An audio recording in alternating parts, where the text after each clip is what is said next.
So, hey guys, welcome to JC Academy. My name is Saurabh Juneja, and we're gonna start a new series from today. So, along with the important marketing concepts videos, we're gonna discuss this as well now onwards. So, we're gonna take care of some very important and previous year MCQ sets, right? So, we'll be having sessions from now on. और इसके साथ साथ जो हम कर रहे थे important marketing concepts उसके भी वीडियोस अब ऑन एंड ऑफ आएंगे और साथ साथ प्रीवियस ईयर इम्पोर्टेंट एमसीक्यूज भी जो है अब मैं यहाँ पर आपके सामने लेके आऊँगा राइट। जैसे जैसे हमारा एग्जाम करीब आ रहा है वैसे वैसे हमारे एफर्ट्स भी उतने इंटेंस होते चले जाएंगे राइट। सो जैसे मैंने बताया as and when the examinations come closer we will be intensifying our efforts to prepare for this particular exam, right? So in this very first session that will be dealing with the previous year and most important MCQs for the upcoming IBPS SO mains examination for marketing officer. So let's get started, and one small reminder, if you haven't subscribed for the channel right now, or rather till now, you should do it right away, and also do press the bell icon so that you get notifications on time, right? So the very first question that you have is dash is a new way of performing the task of marketing made feasible by the advent of new technology, namely the internet.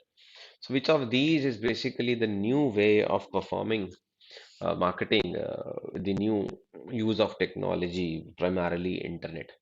So you have five options. Is it rural marketing? Is it online marketing? Is it green marketing? Is it e-marketing or none of these? So you must be confused between these two options, online marketing and e-marketing.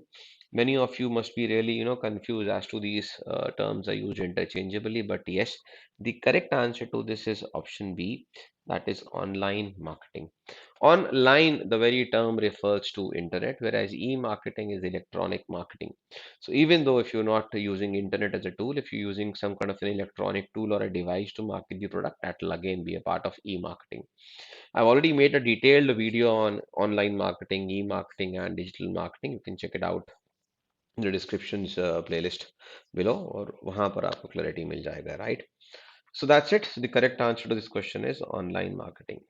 काफी confusing terms हैं online marketing, digital marketing और ई marketing, तो इसके concept को आप अच्छे से कर लीजिएगा राइट। चलिए आगे बढ़ते हैं, let's move on to the second question. The second question says evolution of the marketing discipline includes what? So does it include marketing, does it include selling, does it include mass production, or does it include holistic marketing, or e does it include all of the above? So the correct answer to this question is obviously option E, all of the above. Now I'll just give you a brief about the sequence of these disciplines. So the very first came the production concept. The core theme behind the concept was mass production. Then the second theme came the product concept, wherein the core theme was improving the product and providing better product to the consumers, and consumers will go for a better product. Then came the third concept, and which was of the selling concept. Now, the selling concept stressed the needs of the seller, and the idea was to sell. The idea was to generate maximum revenues. And after that came the concept of marketing, where the thought process was to satisfy the needs of the consumers while making profits. But as of right now, marketeers see even beyond that, and they apply the concept of holistic marketing concept, so which says that it is not only the job of the marketing department to ensure that the product is sold or maybe satisfies the consumer, but every person involved in the organization or the company should be sensitized and should be thinking in the same lines as that of the marketer, and should be focusing towards satisfying the customer's needs from the starting of the value chain delivery till the end point where the product is delivered to the consumer. So option E, all of the above is the correct answer in this case. Let's move to the next question, question number three. And a transaction involves what? So a concept between, or rather a difference between exchange and a transaction has to be understood.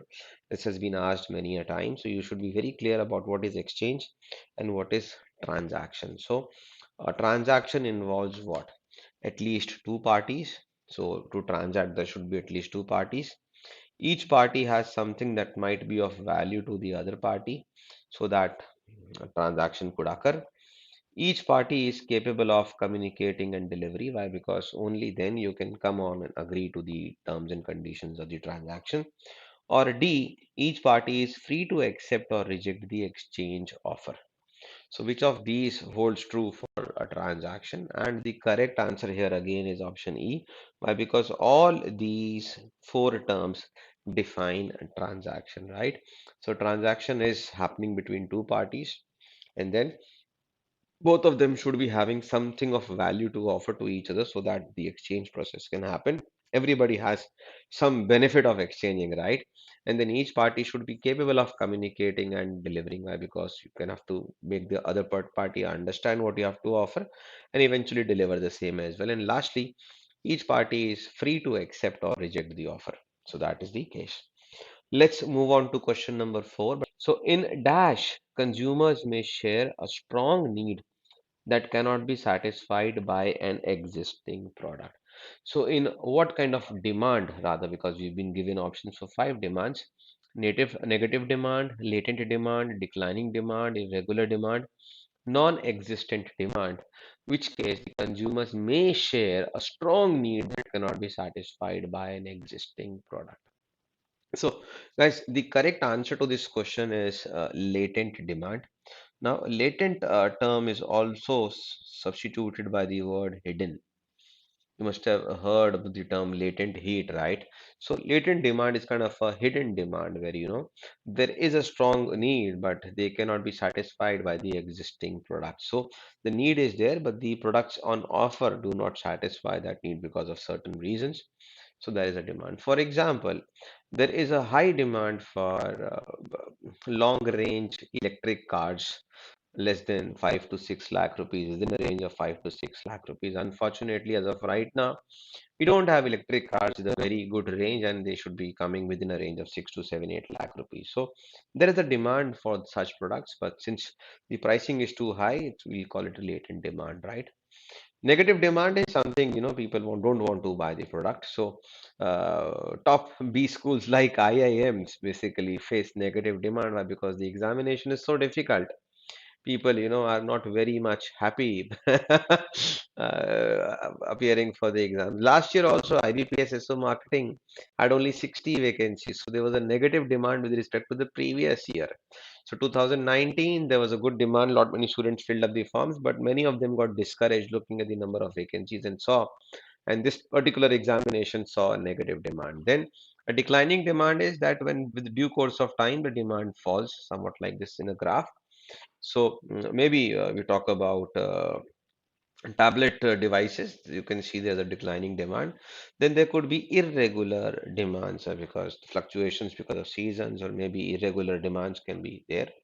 So if you talk about health supplements for the last 2, 3 years are seeing irregular demands. So whenever the COVID threat comes, the lockdown threat comes, the waves of the virus comes, the demand goes up and then eventually comes down. So irregular demands. And non-existent demand is a demand which is not existent. People don't demand for anything, right? So let's move on to the next question, question number 5. Here it comes. So B is the correct answer in this case. So companies selling mass consumer goods and services such as soft drinks, cosmetics, air travel, and athletic shoes and equipment spent a great deal of time trying to establish a superior brand image in markets are called what? Now, these kind of markets are called what? Are these called business markets? Are these called global markets? Are these called consumer markets? Or are these called non-profit and government markets? Or are these called service markets? So, if you have a look at the products mentioned, soft drinks, cosmetics, air travel, athletics. So air travel is a service while these are products. So you can easily, chalk this down out. And these are being consumed by people like you and me. So this cannot be called a non-profit or a government market. And similarly, basically, these are the end consumers basically consuming soft drinks or maybe cosmetics. So this cannot be called a business market as well.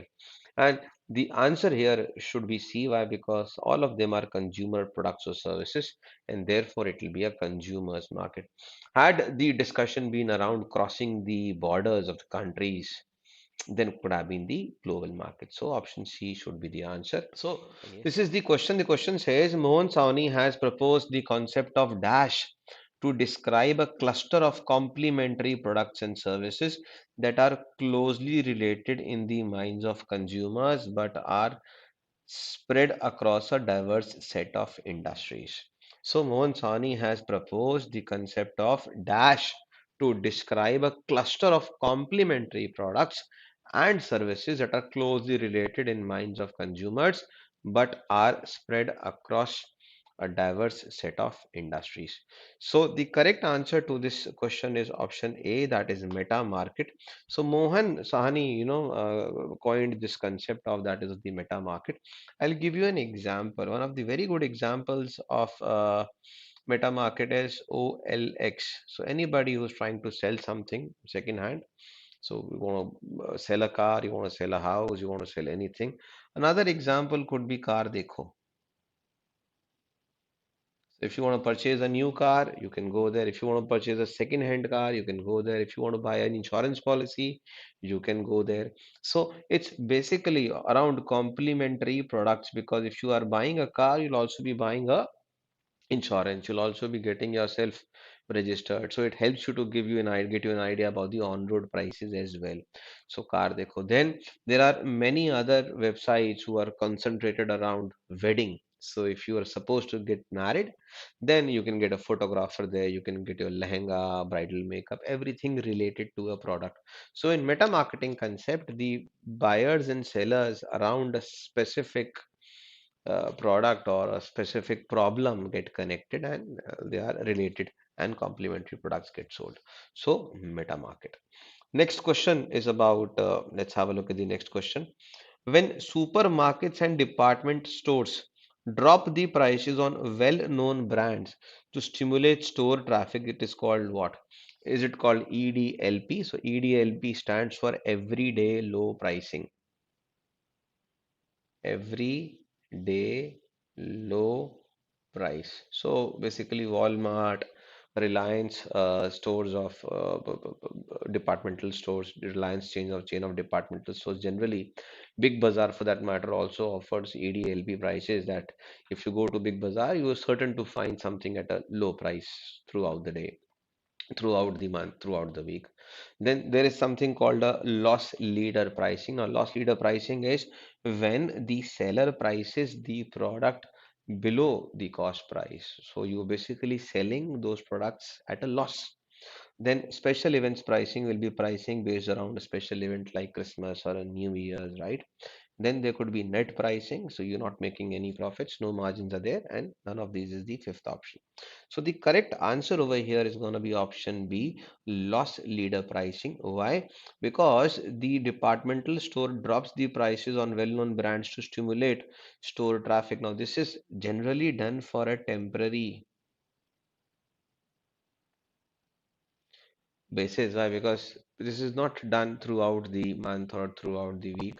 It is done for a very short span of time. You must have seen Amazon and Flipkart coming up with the big billion day and all those sales.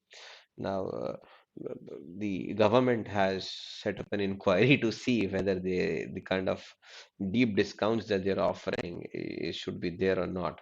So there is an inquiry running on that, but that the concept here is the loss leader pricing, generally done for a very short period of time to grab the consumer's attention and to increase the footfall.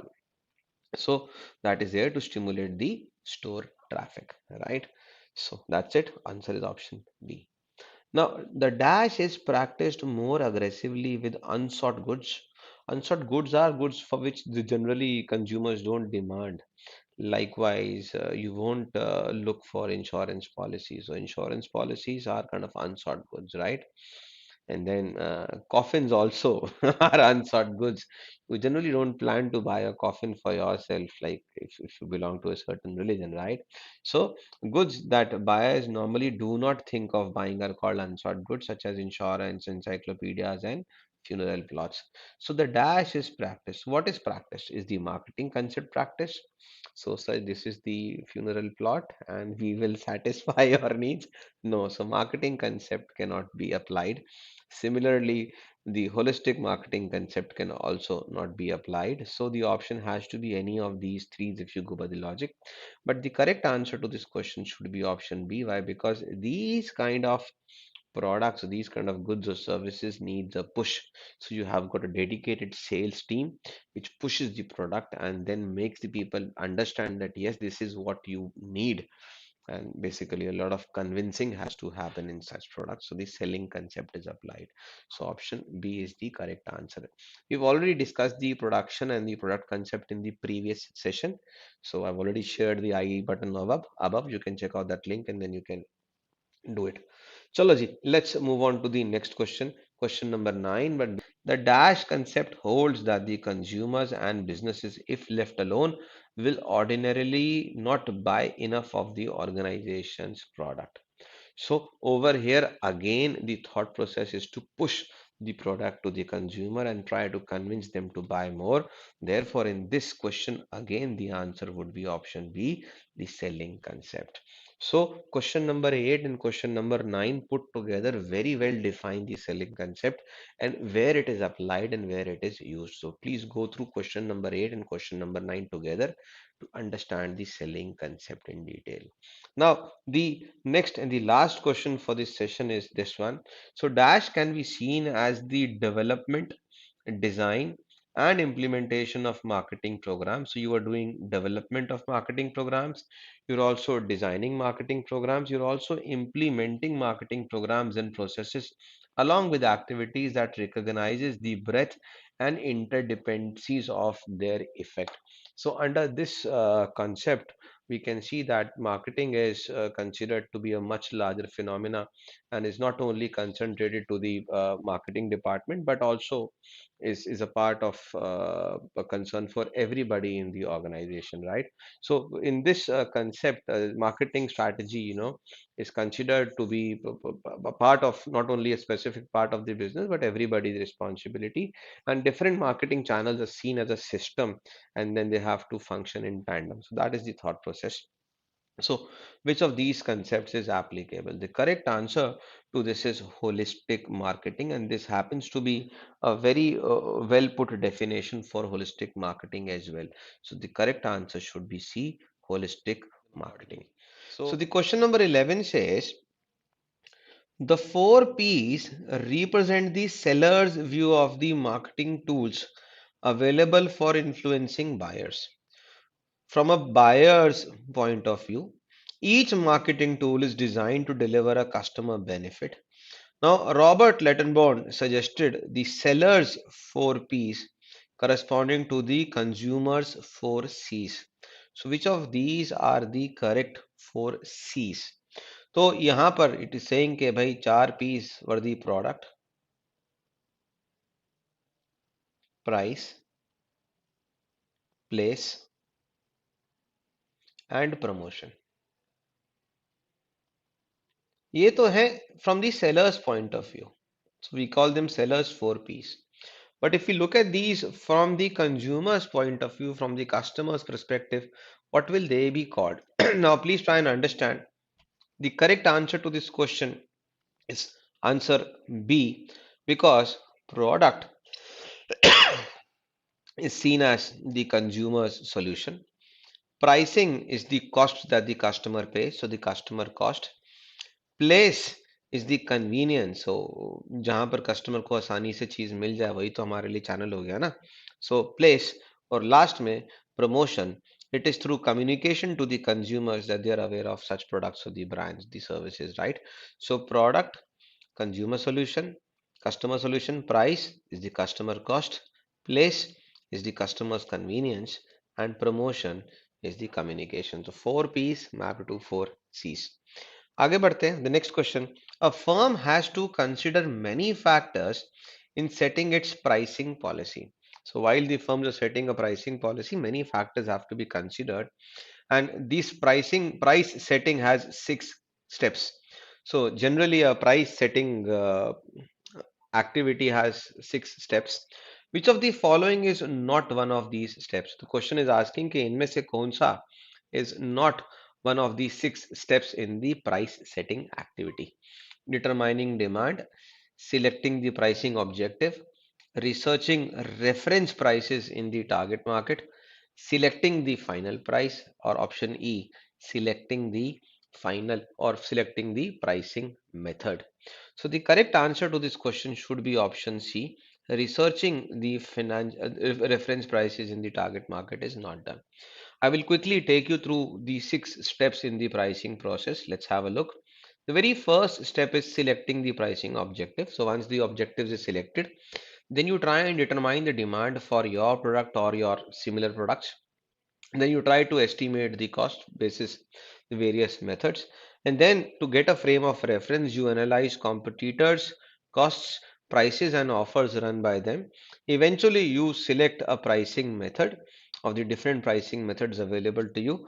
And finally, you select a final price. So this is the step-by-step process. Let's go to next question. Now, consumers dash to low cost products or items they buy infrequently. So consumers are dash towards low cost products or items which they buy infrequently. Low cost products which are less priced, and infrequently means products which are not often bought, right? So number one, consumers prefer the lowest total cost of ownership. Consumers remember prices of products. Consumers are ambivalent to prices. Consumers are more price sensitive, or consumers are less price sensitive. So the correct answer to this question should be option E. They are less price sensitive. For example, if you go and purchase a packet of salt. Now, if the packet of salt is costing you 20 rupees, and maybe when you go for the next time when you and buy and come home, you realize that the packet of salt is 5 rupees costlier, which is almost 25% costlier. But it hardly makes a difference because one packet of salt will basically be used for months, right? So it is a commodity which is a low cost product and is not bought frequently. तो आपको कोई फर्क नहीं पड़ता अगर 2-4 रुपए ऊपर नीचे हो भी जाए तो, इसीलिए इसका आंसर होगा are less price sensitive towards low cost products. साथ ही साथ ये कैसे होने चाहिए? ये वो प्रोडक्ट्स होने चाहिए जिनको the consumers is buying infrequently. Moving on to the next question, the three major considerations in price setting include. So while we are setting the price, what are the three major consideration? Costs set as the floor. So the costing is the floor pricing below which we cannot go. Then there is a second consideration, and then the last consideration is the customer's assessment of unique features establishing the price ceiling. So we see how will the customer assess our offering and then the USPs that the product has, and based on those features and USPs, how much is the customer willing to pay? That will be the ceiling price. So which is the third consideration? Is it competitors' prices and the price of substitutes provide an orientation point? Competitors' prices establish a target price goal. The price of substitutes establishes a target price. The price of competitors and substitute does not enter into pricing considerations. So what could be the correct answer over here? So we have decided the floor price. We are also trying to identify a ceiling price. Something in between will come through this, that is competitors prices and the price of substitutes that provide an orientation point, because we need to be relevant to the market. We need to also consider what are others doing, what are our competitors selling, at what price the competitors are selling, what at what price the substitutes are available to us, right? So if you're launching a 100 cc motorcycle in the market, we should be aware of what are the other products, what at what price the other products are sold at, right? So that's the reference kind of a pricing, right? So you get to have a reference, you get to know that your pricing is in line. So suppose your floor price, let me give you an idea. Suppose your full floor price for a product is rupees 100, and the ceiling price, the perceived value, is rupees 500, and your competitors are already pricing the thing at around say 400 rupees. So there is no point you pricing your products anyway lower than 400 rupees. Now, when people are already happily paying 400 rupees for something for which they can actually pay 500 rupees, even though your margin is very, very high, why do you want to lose on the opportunity? So, keeping this pricing into consideration helps you to price relevantly. Okay, let's move on to the next question. The general companies can use the database in all of the following ways except. So in general, companies basically can, and maybe they also use the databases in all of these ways except which way? Number one, to predict competitive strategies and plans, to identify prospects, to decide which consumers or customers should receive a particular offer. Sorry. The fourth one is to deepen customer loyalty, and the last one is to avoid serious customer mistakes. So basically, so you have to find an exception which one does not is not used or which one does is not followed while using the databases. So the correct answer to the question is A. Generally, the databases cannot or maybe are not used to predict competitive strategies and plans. Why? Because competitive strategies are not in your control. They are being executed by your competitors. So it's something which is not in your purview, and you will not be having a data for that, right? Something which is very, uncertain. You never know what are the competitors gonna do, what are they gonna innovate, what kind of path breaking technologies they may come up. So you are completely unaware of your competitors' strategy. Generally, competitors don't disclose their strategy, or else they lose the competitive advantage, right? So that is the case. And even Now, the question says the firm should estimate its competitors' costs and performances as dash against which to compare its own costs and performance. तो firms जब competitors के cost और performance को consider करती हैं तो उनको किस तरीके से consider करना है? Should they consider them as competition or standards or challenges or benchmarks or movable standards in order to compare their own costs and performance? So guys, the correct answer here should be benchmarks. Why? Because this is what the company has to do. When we try to compete in the market, we have to always keep an eye upon what the competitors' costs and performances is like, because this is what we are facing as a challenge. This is what we are up against, right? So only once we see the competitors' performance and the cost, we set a benchmark by doing that. That इससे नीचे काम नहीं चलेगा. This is what is bare minimum and has to be achieved. Anything below this will be considered substandard. So if we have to do better, we have to basically excel. We have to do better than this benchmark, right? So the correct answer is benchmark. Next question. Holistic marketeers achieve profitable growth by expanding dash, comma, building customer loyalty, comma, and capturing customer lifetime value. So what should come in the place of a blank? Will it be design skills, customer share, promotion venues, database resources, competitive space share? So the question is basically asking that how do holistic marketeers achieve profitable growth? So what do they do because of which they are able to build customer loyalty and also able to capture a customer lifetime value? So, getting a good customer lifetime value means that the more the customer stays with the company or the brand, the more he is going to spend on that particular company or the brand, and eventually you can make profits. The second thing is customers' lifetime value will depend on how loyal the customer is with the company or the brand. So his probability of staying with the brand or the company is high only when he is happy, he is loyal towards the company or the brand. And for that, what you need is to have a stronger customer share. So you can only aim at higher customer loyalty and expect a good lifetime value when you're also catering to a larger customer share. You may have a good customer loyalty and also a good customer lifetime value, but catering to very few consumers won't help you profitable, won't help you become profitable in the long growth. So three things are in together required: customer share. A good customer share should be there. That means you should be getting to a big market share, and also building customer loyalty, and along with it capturing customer lifetime value. Let's move on to the next question. This question is an interesting one. If you were the marketing manager of an organization that has chosen growth via current products, sold to new markets, your organization would have chosen a dash strategy. So basically, this question is pointing about the Ansof's growth matrix, and to expand in the market, one of the growth strategies, expansion methods is explained in the Ansof's growth matrix. The matrix has four quadrants or four cells. The first one is about market penetration, the second one is about market development, the third one talks about product development, and the fourth one talks about diversification.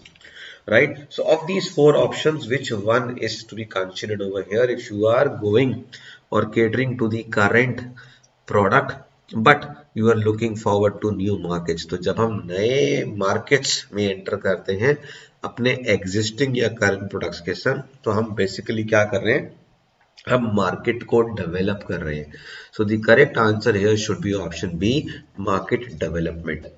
Market development है जब हमारे पास existing product है and we are trying to increase our footprint into newer additional markets. On the contrary, if we are trying to cater to the existing market but we are willing to come up with some new product lines or new products altogether, that would in turn be product development. But if we are neither trying to go with the new market nor are we trying to come up with the new product, we are trying to grow while catering to the existing market with the existing products. We are basically going for market penetration. So we have to intensify our marketing activities either by finding new customers in the same market, or by increasing the usage rate, or by finding the alternate uses for the existing product, or by increasing the reach through the channels, or by having omni-channel concept, like that we should be online and offline both, so we can basically go through market penetration. The fourth and the last option available to the company is go for a diversification. Now diversification can be of two types. It could be either a related diversification or an unrelated diversification.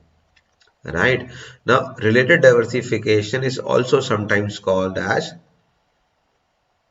concentric diversification, and unrelated diversification is called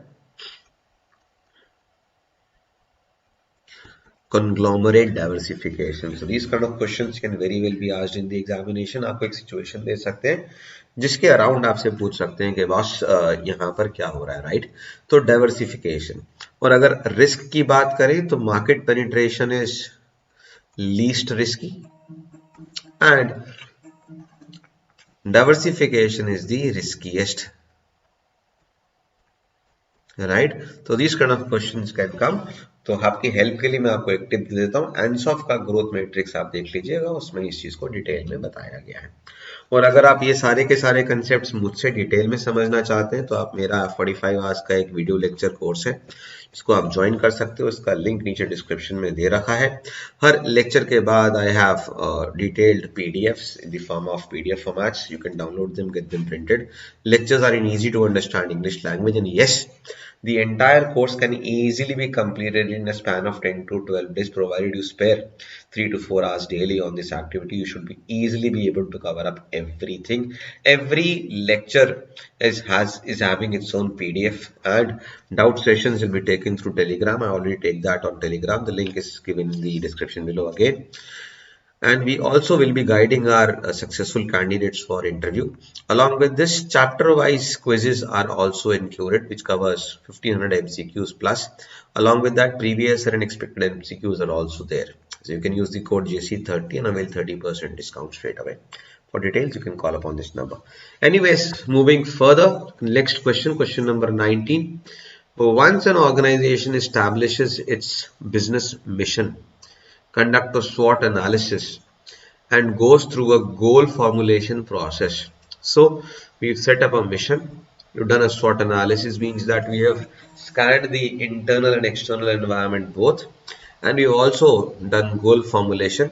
It is ready to go through a step which is called dash to continue with the strategic planning process. So what should come in the place of the blank?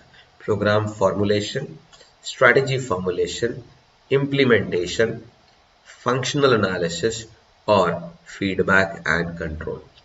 It's an easy question to go with. Why? Because if you put an attention to this particular word, strategic planning will only be done after strategy has been formulated.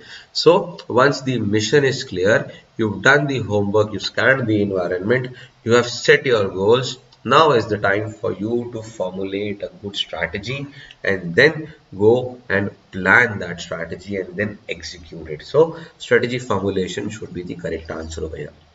Moving further, let's have a look at this question. So now what is this? McDonald's has often teamed up with Disney to offer products related to current Disney films as part of its meals for children. The best description of it of this form of alliance would be a dash alliance. Is it a product alliance? Is it a logistics alliance? Is it a pricing collaboration? Is it a service, or is it a promotional alliance? Now, alliance is when two or more companies come together, they have an agreement to share and then probably help each other grow. So over here, you will be confused about maybe pricing, collaboration, service, but the correct answer over here is promotional alliance.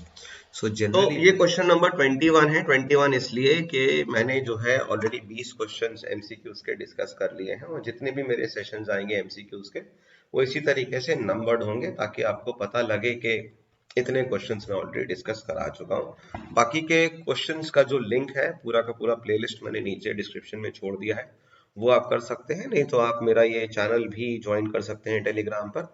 इस पर भी मेरी कोशिश पूरी रहती है कि time to time आपको अपडेट दूं, जितना भी मैं कुछ भी कंटेंट आप लोगों के लिए बनाता हूं। चलिए इस क्वेश्चन का आंसर दीजिए। The company is marketing information system should be a cross between what managers think they need and what managers really need and dash। तो जो कंपनी का MIS है, वो किसी भी कंपनी का MIS है, वो किन तीन चीजों को मिलकर बना होना चाहिए। एक तो जो मैनेजर्स को लगता है कि ये तो होना ही चाहिए, दूसरा जिसकी एक्चुअली में मैनेजर्स को जरूरत है, और तीसरा क्या, what the marketing research department is able to do so, what customers are willing to share, what the competition is doing, what is acceptable industry practice, या what is economically feasible। अब आप बताइए यहाँ पर कौन सा तीसरा चीज होनी चाहिए जो इन बाकी के दो चीजों को एक तरीके से कॉम्प्लीमेंट करे। अब आपके सामने बहुत सारे ऐसे क्वेश्चन आएंगे जो आपने किसी भी किताब में नहीं पढ़े होंगे। ये एक उनमें से ऐसा क्वेश्चन है। आप कितनी भी बार किताबों को ढूंढ लें, पलट लें, तो इस तरीके के क्वेश्चंस जनरली स्किप हो जाते हैं, आपने उस पर्सपेक्टिव से नहीं पढ़े होते। तो ऐसे क्वेश्चंस को हम थोड़ा प्रैक्टिकली भी सोच सकते हैं कि भाई कंपनी प्रैक्टिकली ऐसी क्या और काम करे जिससे कि MIS जो है वो बेहतर हो जाए। तो देखते हैं इस क्वेश्चन का आंसर क्या है। इस क्वेश्चन का आंसर है ऑप्शन ई। काफी सारे बच्चों का आंसर एकदम सही है। भाई वो MIS इकोनॉमिकली फीजेबल और वायबल भी तो होना चाहिए।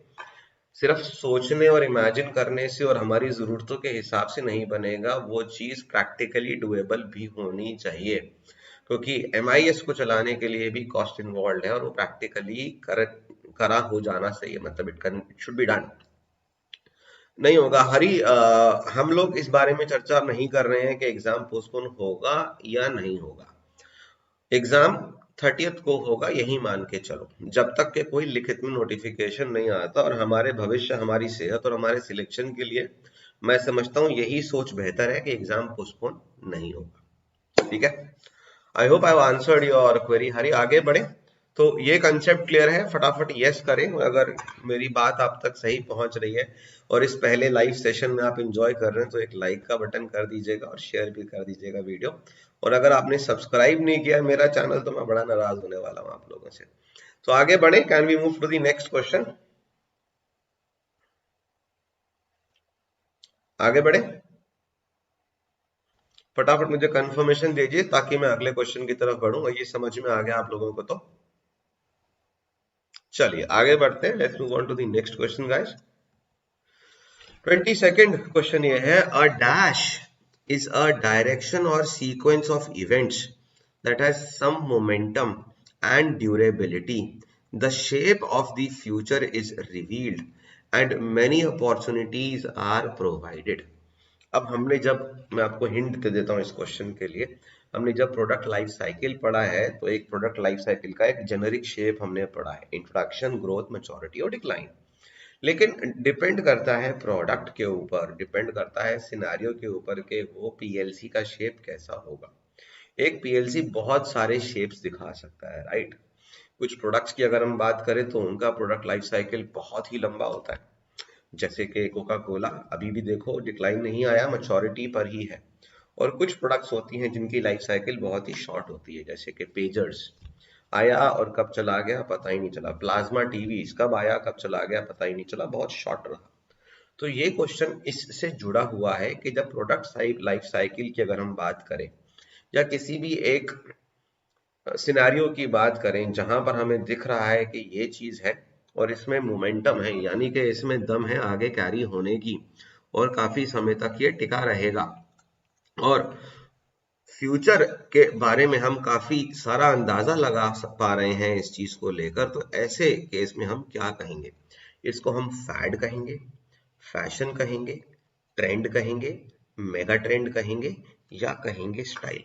बताइए क्या रहेगा इसका क्वेश्चन का आंसर, क्वेश्चन नंबर 22। आप जब क्वेश्चंस के आंसर दे रहे हैं तो प्लीज क्वेश्चन का नंबर और बाजू में उसका ऑप्शन लगाएं, so that it is clear to me कि आप क्वेश्चन नंबर 22 का ही आंसर दे रहे हैं। लास्ट 10 डेज की स्ट्रैटेजी भी बता देंगे मालिक, और बताइए। I am listening to everybody's queries. चलिए सब बता देंगे, आप चिंता नहीं करिए, मैं कुछ भी ऐसा नहीं छोड़ूंगा जो आपको नहीं समझ में आए। तो बच्चे इस क्वेश्चन का आंसर जो है वो ट्रेंड है। ट्रेंड यानी कि एक ऐसा इंडिकेशन या एक ऐसा सिनेरियो या एक ऐसा तरीका जो हमको एक दिशा में दिखा रहा है कि हाँ ये चीज होने वाली है, ये आगे जाके होगी। जैसे कि एक ट्रेंड क्लियर है, एक ट्रेंड हमको देखने को मिल रहा है कि भविष्य में एजुकेशन जो है वो फेस टू फेस और ऑनलाइन दोनों ही मोड्स को मिलाकर चलेगी। ये आगे ट्रेंड होने वाला है, बिकॉज कोविड तो आएगा जाएगा, लेकिन जो है ये चीज जो है आगे भी रहेगी। तो इस ट्रेंड को हम देख पा रहे हैं, we can see this in the near future की ये चीज होगा। अब मैंने आपको पीएलसी की बात कही थी, तो इसको देखें, जो ट्रेंड हमारा आंसर है ये देखें। अब बच्चे जो ऊपर आपके सामने है और जो ये डार्क लाइन आपको दिख रही है ना, ये एक जेनरिक पीएलसी है, नॉर्मल पीएलसी एक तरीके से आप देख सकते हो। तो फैड क्या होता है, बहुत ही जल्दी चीज इंट्रोड्यूस होती है और वो ग्रोथ में आती है और उसके तुरंत बाद ही वो डिक्लाइन हो जाती है। तो फैड का जो ड्यूरेशन है बहुत ही कम रहता है। आपने देखा होगा इंस्टा पे बहुत सारे गाने चल जाते हैं, जैसे कि बचपन का प्यार एक गाना चला, 8-10 दिन के लिए उसका बड़ा शोर शराबा हुआ, बहुत ज्यादा वायरल हुआ, उसके बाद वो गायब हो गया। तो ये एक फैड है। फैशन जो है फैड से थोड़े लंबे समय तक के लिए रहते हैं। जैसे कि आपने देखा है कि कपड़ों को लेकर अगर हम बात करें तो बड़ा फैशन में रहता है, राइट। तो आजकल वो देखा होगा बच्चों ने, आजकल के यूथ जो है बालों को ऐसे जेल कर लेते हैं और ऊपर ऐसा मशरूम सा बाल बना लेते हैं और यहाँ साइड से एकदम छील लेते हैं, तो वो भी एक तरीके का फैशन है। तो फैशन का जो लाइफ है वो फैड से ज्यादा रहता है। और इसके बाद होता है क्लासिक प्रोडक्ट लाइफ साइकिल, जो कि फैशन से भी ज्यादा लंबे समय तक चलता है। लेकिन अगर हमको ये दिख रहा है कि ये चीज जो है आगे भी चलेगी, तो इस कंसेप्ट को अगर हम विजुलाइज कर पा रहे हैं तो हम बोलेंगे कि ये एक ट्रेंड है। अब ट्रेंड तीन तरीके के हो सकते हैं। एक तो हो सकता है माइनर ट्रेंड, यानी कि बहुत ही छोटू ट्रेंड, जैसे कि कीकी चैलेंज, कुकू चैलेंज या इस तरीके की चीजें भाई ट्रेंड में है, लेकिन कब आई कब चली गई, बहुत ही लिमिटेड और स्मॉल अपील, यानी कि बहुत ही लिमिटेड लोगों को और बहुत ही छोटे सेगमेंट को, मतलब साइज वाइज छोटे सेगमेंट को अपील करती है। And it only refers to a specialised group of consumers. तो ये कुछ ही हाई एंड कंज्यूमर्स या बहुत ही एक स्पेशलाइज्ड सेगमेंट ऑफ कंज्यूमर्स के तक सीमित होती है। उसके बाद हमको देखने को मिलता है एक मेजर ट्रेंड। मेजर ट्रेंड वो होता है जो ज्यादातर लोगों को अपील करता है, ब्रॉड पब्लिक अपील। जब कोविड आया तो DIYs मेजर ट्रेंड में आ गए। कोविड आया तो लोग एक बैलेंस्ड लाइफस्टाइल की बात करने लगे कि वर्क लाइफ बैलेंस तो होना चाहिए, ये भी एक मेजर ट्रेंड हो गया, काफी लोगों को अपील कर रहा है। और मेगा ट्रेंड जो है वो मेजर ट्रेंड से भी बड़ा। मेगा ट्रेंड के अंदर ये पावर होता है कि वो पूरे के पूरे इंडस्ट्री के काम करने के तरीके को, पूरे के पूरे मार्केट के सिनेरियो को पलट के रख ले।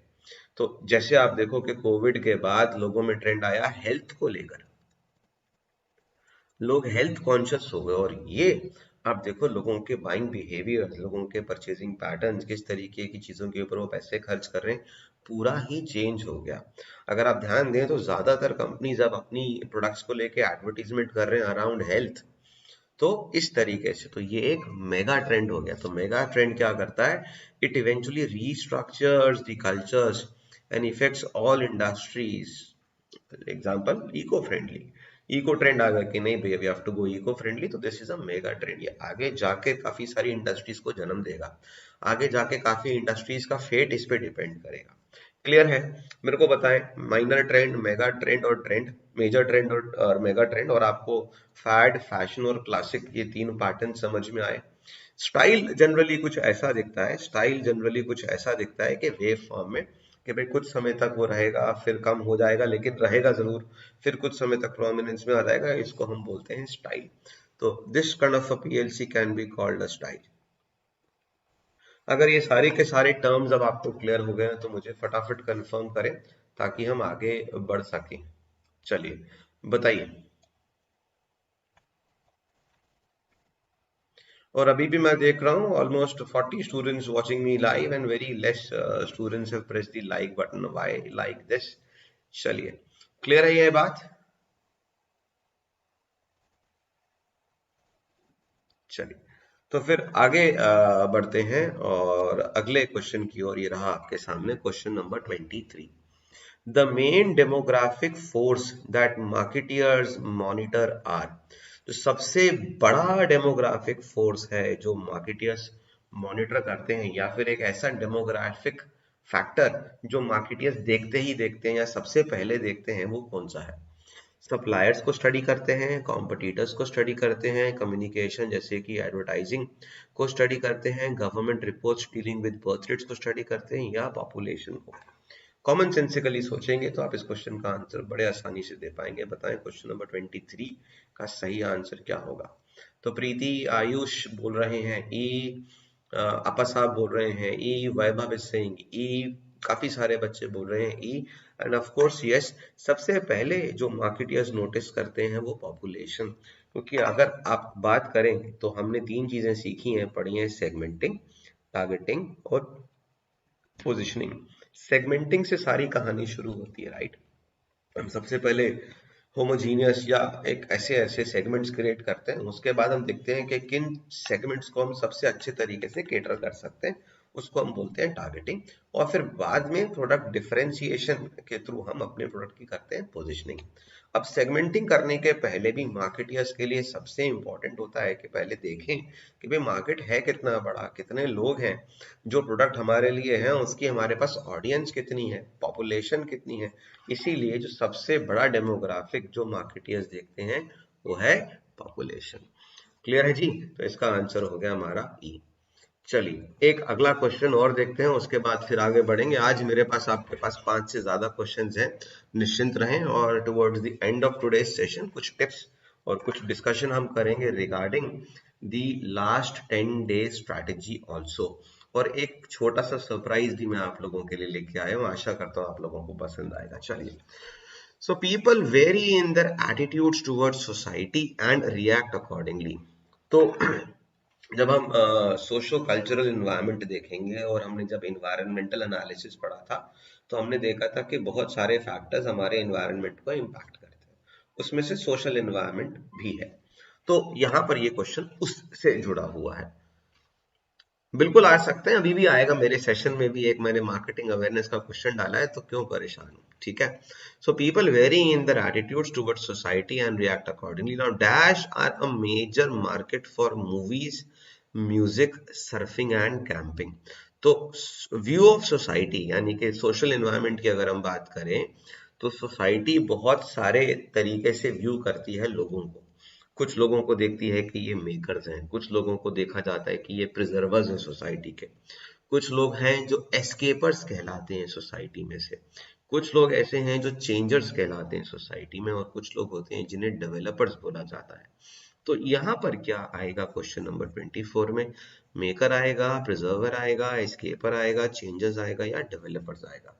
सोच के मुझे बताएं क्या होगा यहाँ पर सही उत्तर। Escapers and seekers, okay. Escapers बोल रहे हैं Pranshu ji, very good afternoon, how are you, after a long time I get to see you live.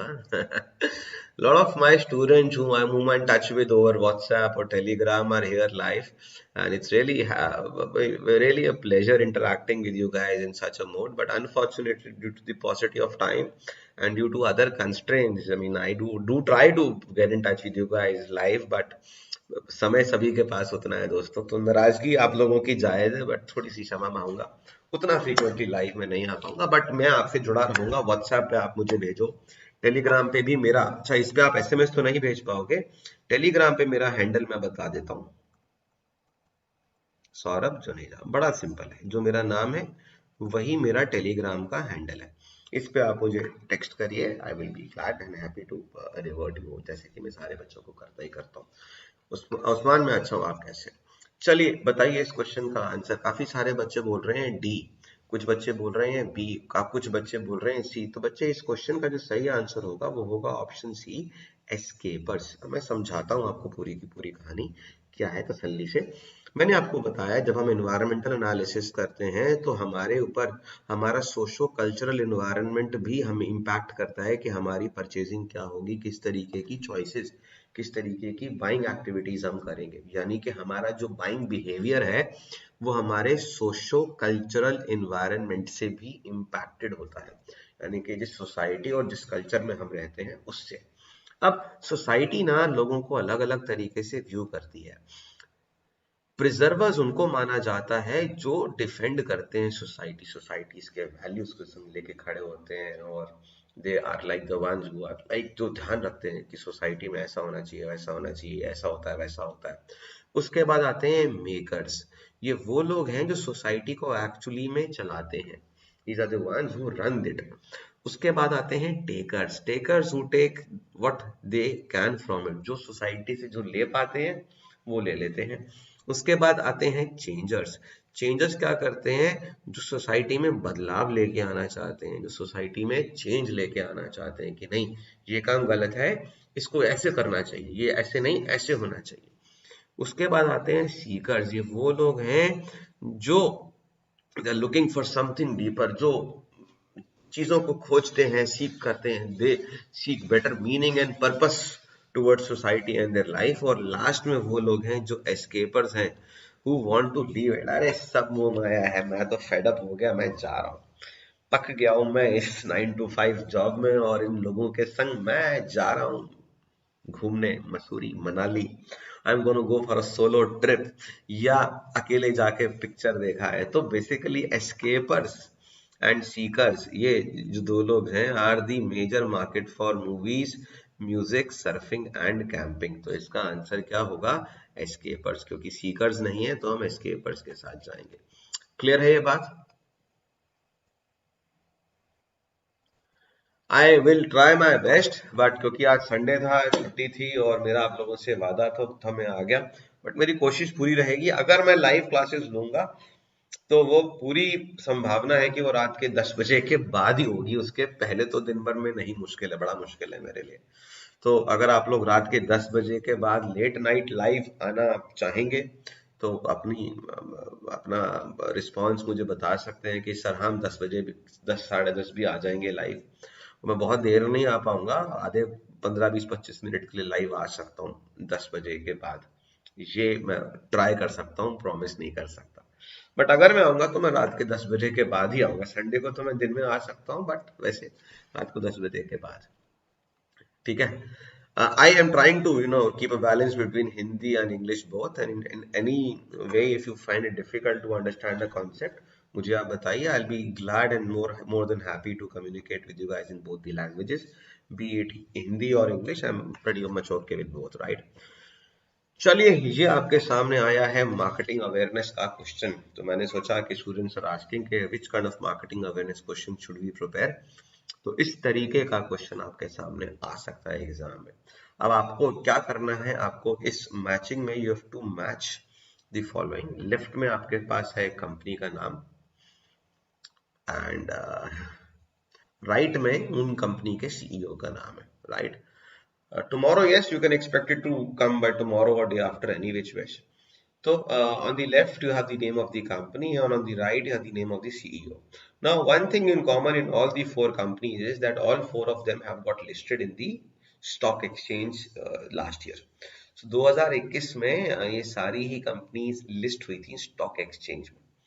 तो अब आपको जो है बताना है कि सही मैचिंग क्या है. तो बताएं जी, सही मैचिंग यहाँ पर क्या है. 25, majority of you are saying D. Okay, okay, fine. So the correct answer should be, I think, in fact, D ही होना चाहिए, क्योंकि नायका के सीईओ फाल्गुनी नायर है और वो इंडिया के सबसे अमीर वुमेन एंटरप्रेन्योर भी हो गई हैं अब. और किरण मजूमदार शॉ जो बायोकॉन की सीईओ थी, वो सबसे पहले पायदान पे थी एज अ फीमेल एंटरप्रेन्योर. उनको पीछे छोड़ दिया है क्योंकि इनकी जो कंपनी की मार्केट कैप एकदम स्काई रॉकेट हो गया, राइट. पेटीएम का लिस्टिंग बहुत मजेदार नहीं हुआ, लेकिन उनके सीईओ का नाम विजय शेखर शर्मा है. तो अगर हम ए को 2 से मैच करें और बी को 4 से, तो आप देखोगे कि हमारा पास जो है ये है फिनो पेमेंट्स बैंक के. जहां तक मुझे याद है सीईओ का नाम ऋषि गुप्ता है और जोमैटो के सीईओ का नाम दीपिंदर गोयल है. तो आप ये चार तो मैंने आपको भी रिवाइज करा दिए, इसको आप अच्छे से कर लीजिए.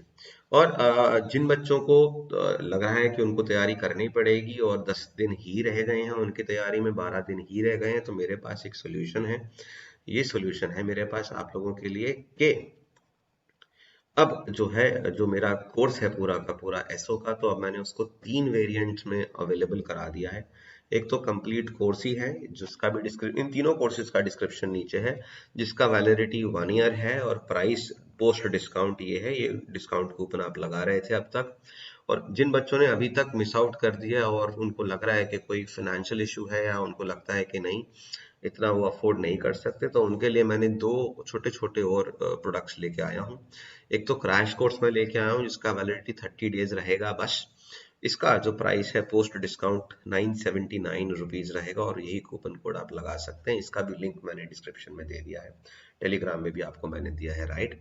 और इसमें आपको वीडियो लेक्चर्स मिलेंगे 30 डेज के लिए एक्सेसिबल. पहले इसमें क्विजेस नहीं थे, मैंने क्विजेस भी इंक्लूड कर लिए अलॉन्ग विद अदर एमसीक्यूज. इसमें नोट्स पीडीएफ फॉर्मेट में नहीं है, इंटरव्यू गाइडेंस इसमें नहीं है.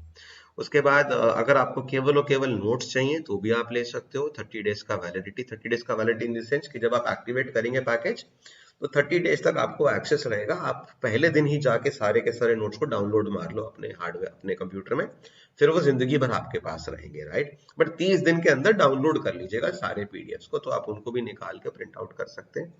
इसका भी प्राइस जो है कम कर दिया है and it is 699 after the discount. तीनों में सेम डिस्काउंट कूपन है और आप चेकआउट कर सकते हैं. वेबसाइट और लिंक मैंने नीचे डिस्क्रिप्शन में इसी वीडियो में दे रखा है. आगे बढ़ते हैं. सो आई होप ये आपके लिए थोड़ा सा हेल्पफुल होगा और अलग अलग कॉम्बिनेशन है जिसका जैसे रिक्वायरमेंट है, you can go with that. चलिए आगे बढ़ते हैं, अगला क्वेश्चन लेते हैं. Now consider the real estate industry.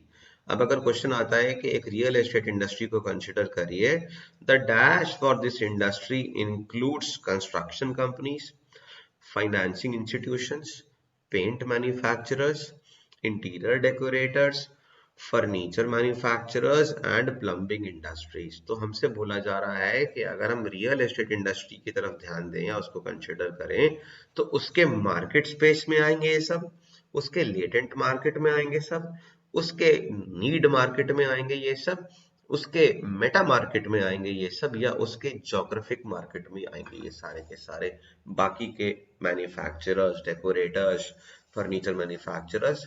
किस डोमेन के अंदर इसको फिट करना सही रहेगा. क्वेश्चन नंबर 26, बताएं सही आंसर क्या होगा.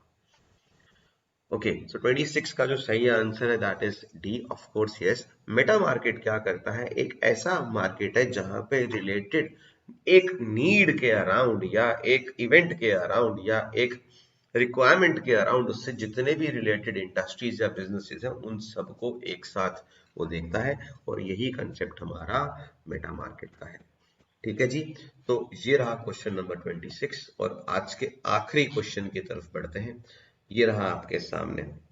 इसको क्या बोलेंगे, the value of an offering is described as. तो ऑफरिंग से मतलब है कि जो भी किसी कंपनी या बिजनेस के पास कस्टमर को ऑफर करने के लिए है. It could be a product, it could be a service, it could be a combination of any of these as well. So it is saying that the value of an offering is described as what? So if you want to find the value of what is being offered by the company to the consumer, how do we best describe that particular value? Will it be the price consumers are charged for the product? So do we equate value with the price that the consumers are charged, or the cost of manufacturing a product? So the cost of manufacturing a product, or the degree to which the consumer demand for a product is positive, or the sum of the tangible and intangible benefits and costs to the consumers or customers. यानी कि tangible वो चीजें, वो benefits जिनको वो छू सकता है, टच कर सकता है, फील कर सकता है, या फिर वो benefits जिनको वो केवल एक्सपीरियंस कर सकता है, उन सब का सम टोटल, या फिर option E, the intangible benefits gained from the product. So majority of you are absolutely correct. इसका जो सही answer is option D, the sum of the tangible and intangible benefits and cost to the customers as well. तो चलिए let's get started with today's first question, 28th question in the series. The greatest involvement while entering in a foreign market comes through which of the following modes? अब एक company can enter into a foreign market in various modes. One of them is exporting, the other one is joint venture, the next one is licensing, another one is direct investment, and the last one is strategic alliance. तो इस question का जो सही answer होगा वो होगा हमारे लिए डायरेक्ट इन्वेस्टिंग, यानी कि जब कोई कंपनी खुद से पैसा इन्वेस्ट करके खुद के रिसोर्सेज लगा के पूरा का पूरा बिजनेस खुद से स्टार्ट करती है, तो इसको हम फॉरेन डायरेक्ट इन्वेस्टमेंट के नाम से कॉमनली बोलते हैं अपने देश में. तो एफडीआई जब कोई कंपनी करता है दूसरी कंट्री में, तब उसका इन्वॉल्वमेंट सबसे ज्यादा होता है, राइट. यहाँ पर एक बात मैं आपको और बता दूं, 10% से ज्यादा स्टेक होना चाहिए इन्वेस्टिंग कंपनी का होल्डिंग में, और अगर 10% से कम है तो उसको एफडीआई नहीं, उसको एफआईआई माना जाएगा, फॉरेन इंस्टीट्यूशन इन्वेस्टर माना जाएगा. तो जो भी आप सेटअप लगा रहे हो बिजनेस का फॉरेन सॉइल पे, खासतौर पे इंडिया का ये कानून है कि आपका जो इन्वेस्टमेंट हो 10% से ज्यादा होना चाहिए, आपका ओनरशिप मिनिमम, तो तब कहलाएगा फॉरेन डायरेक्ट इन्वेस्टमेंट. एक्सपोर्टिंग में आप सिंपल दो तरीके से एक्सपोर्ट कर सकते हो, यहाँ से एक्सपोर्ट कर दो या वहां पे कोई एजेंट बना लो जो आपके बिहाफ पे आपको एक्सपोर्ट करके दे. जॉइंट वेंचर भी कर सकते हो, you can join hands local player, जैसे कि ज्यादातर इंश्योरेंस कंपनीज इंडिया में कर रही हैं. भारती ने जॉइंट वेंचर करा हुआ है एक्सा के संग, आईसीआईसीआई ने करा हुआ है प्रूडेंशियल के संग, जिसमें कि भारती इंडियन कंपनी है, एक्सा बाहर का कंपनी है, आईसीआईसीआई इंडियन कंपनी है, प्रूडेंशियल बाहर का कंपनी है.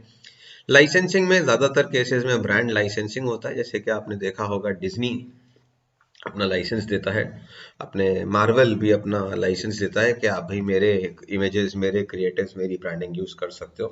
तो बहुत सारी कंपनीज डिज्नी के पेंसिल बॉक्स, बैग्स वगैरह बनाते हैं, तो वो लाइसेंस अग्रीमेंट के अंतर्गत बनाते हैं, ठीक है. लाइसेंस मैन्युफैक्चरिंग भी होता है, जैसे कि एडिडास और नाइकी के शूज इंडिया में बनते हैं, तो लाइसेंस मैन्युफैक्चरिंग. डायरेक्ट इन्वेस्टमेंट में कंपनी बखुद पूरा खुद का खुद आ जाता है, जैसे आइकिया पूरा का पूरा कंपनी ही आ गया, जैसे कि वॉलमार्ट, तो डायरेक्ट इन्वेस्टमेंट. Amazon, right. अब आती है बात स्ट्रेटेजिक अलायंस. स्ट्रेटेजिक अलायंस एक तरीके का अग्रीमेंट है जब हम किसी और पार्टनर के संग एग्रीमेंट करते हैं जिससे कि दोनों का ही भला हो और हम कुछ रिसोर्सेज शेयर करेंगे और आगे हम ग्रो करेंगे, राइट. तो जैसे कि इंडिया में आप देखोगे तो रेनो और निसान का और डैटसन का स्ट्रेटेजिक अलायंस है फॉर मैन्युफैक्चरिंग, राइट. तो इसका आंसर होगा option D, foreign direct investment या डायरेक्ट इन्वेस्टमेंट. चलिए आगे बढ़ेंगे. Question number 29. Setting call objectives is done during which of the following stages of the selling process. तो सेलिंग का एक प्रोसेस है, उसमें जब हम कॉल के ऑब्जेक्टिव्स सेट करते हैं तो हम किस स्टेज में करते हैं. अब यहाँ पे कॉल से मतलब है जब कोई सेल्स का बंदा किसी कस्टमर से मिलने जा रहा है, और जब वो मिलने जा रहा है उसको बोलते हैं हम सेल्स कॉल, ठीक है. तो सेल्स कॉल के दौरान क्या चर्चा होगी, क्या करेंगे, that is sales call objectives.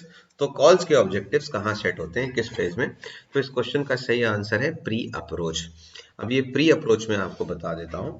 जब सबसे पहले तो हम करते हैं प्रोस्पेक्टिंग, यानी कि हम आइडेंटिफाई करते हैं कि हमारे प्रोबेबल कस्टमर्स कौन हो सकते हैं, और जब हम ये काम करते हैं तो हम प्री अप्रोच करते हैं, यानी कि हम अपने कस्टमर्स को अप्रोच करने से पहले उनके बारे में जानकारी इकट्ठा करते हैं, प्रोस्पेक्ट्स के बारे में हम जानकारी इकट्ठा करते हैं, तब जाके हम उनको अप्रोच करेंगे, राइट।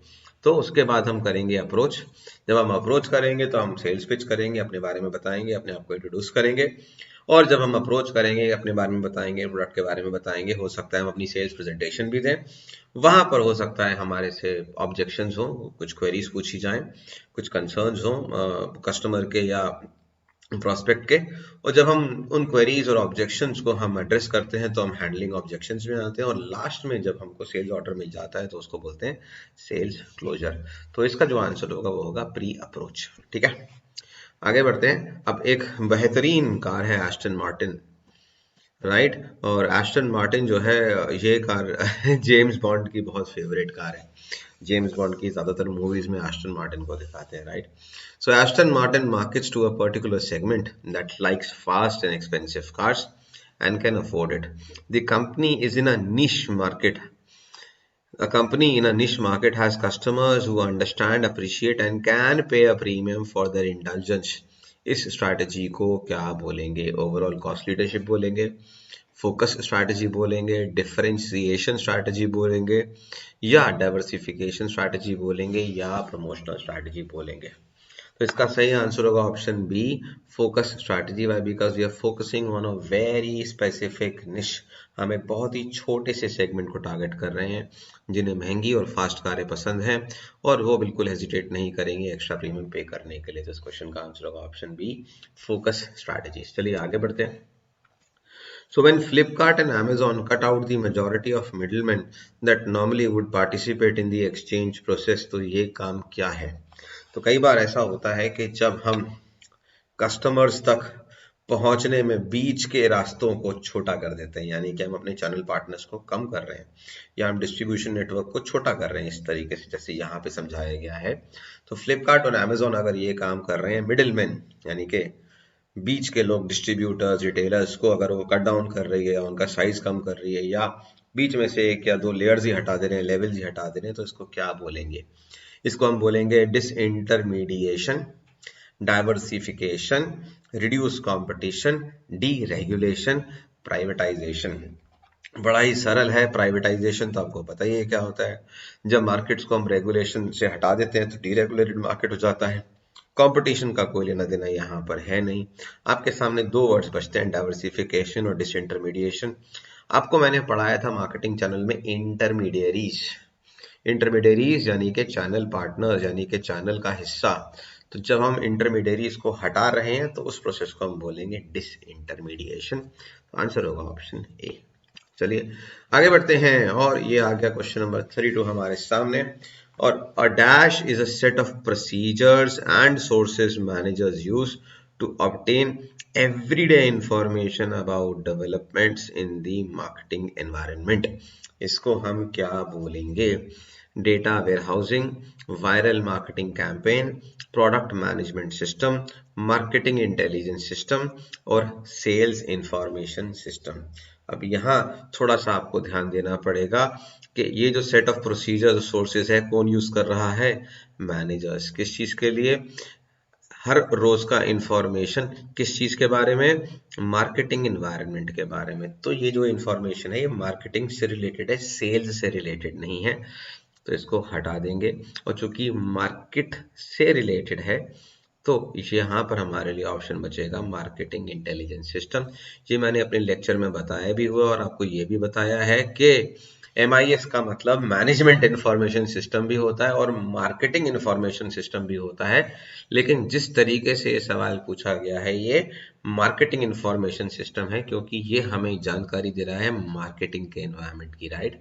तो अगर यहाँ पे मैनेजमेंट इंफॉर्मेशन सिस्टम भी होता है ऑप्शन, हम तब भी मार्केटिंग मार्केटिंग इंटेलिजेंस सिस्टम ही यहाँ पर आंसर लगाते। Please correct, marketing intelligence system, right, MIS, यानी कि मार्केट का इंटेलिजेंस हम तक पहुंच रहा है। तो ऑप्शन हो गया डी। चलिए बढ़ते हैं अगले सवाल की ओर। Question number 33। In September 2021 HDFC life acquired 100% stake in which life insurance? तो सितंबर 2021 में HDFC लाइफ ने किस लाइफ इंश्योरेंस को खरीद लिया या अक्वायर कर लिया? ये एक आपका मार्केटिंग अवेयरनेस का क्वेश्चन बन सकता है इस तरीके से। इसी तरीके के और भी आप मार्केटिंग अवेयरनेस के क्वेश्चंस देख सकते हो अपने हिसाब से, जिस तरीके से मैंने एक ये फ्रेम करा है, राइट। क्योंकि मार्केटिंग अवेयरनेस बहुत ही सारा हो सकता है, तो मैं यहाँ पे इस क्वेश्चन के जरिए आपको एक मार्केटिंग अवेयरनेस का पीस तो करवा ही रहा हूँ, प्लस मैं आपको एक हिंट भी दे रहा हूँ कि इस डायरेक्शन में आप तैयार कर सकते हो, राइट। तो इस क्वेश्चन का जो सही आंसर है वो क्या है? इस क्वेश्चन का सही आंसर है none of these, option E.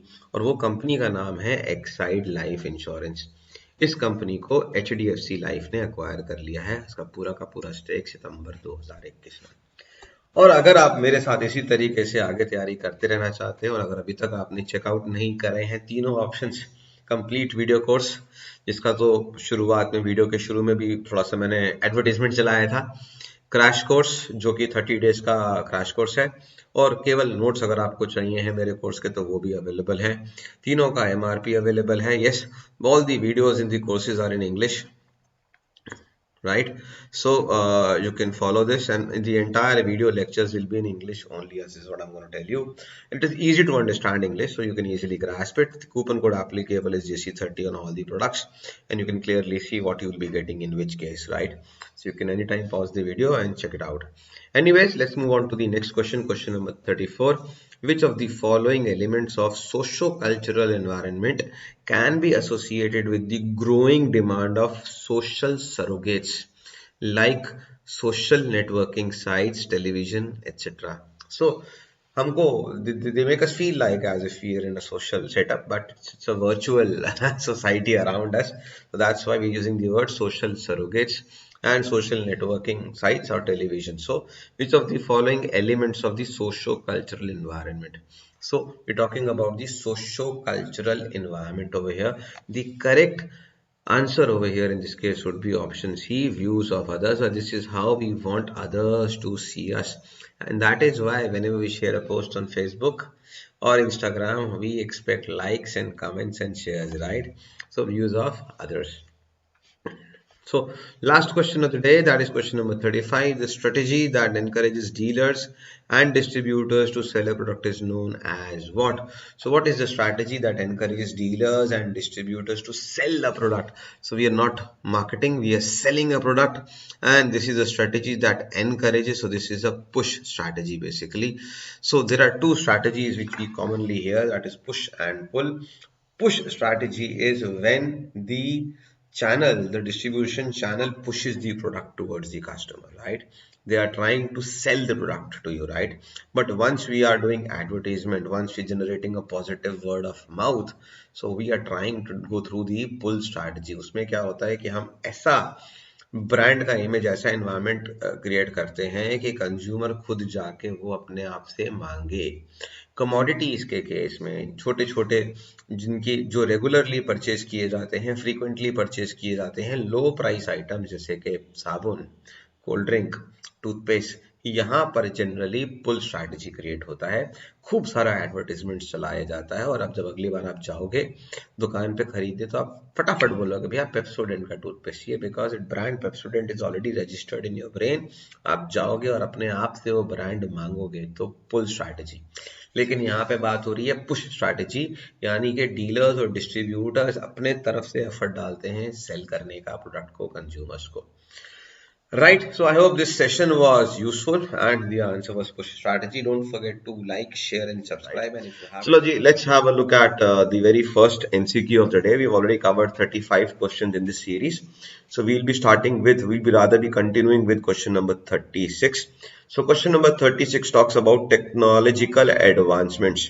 So it talks about technological advances, shifts in consumer tastes, and increased competition, all of which are basically reducing the demand for a product, are typical of which stage in the PLC. तो product life cycle के किस stage में ऐसा होता है कि technological advances हो चुके होते हैं, कंज्यूमर का टेस्ट और प्रेफरेंसेस शिफ्ट हो गए होते हैं, और कंपटीशन एकदम से बढ़ गया होता है, राइट? तो किस स्टेज में ऐसा दिखने को मिलेगा? डिक्लाइन स्टेज में, फेज आउट स्टेज में, ग्रोथ स्टेज में, मैच्योरिटी स्टेज में, या फिर none of the above? So what would be the correct answer for question number 36? Decline, phase out, growth stage, maturity stage, none of the above.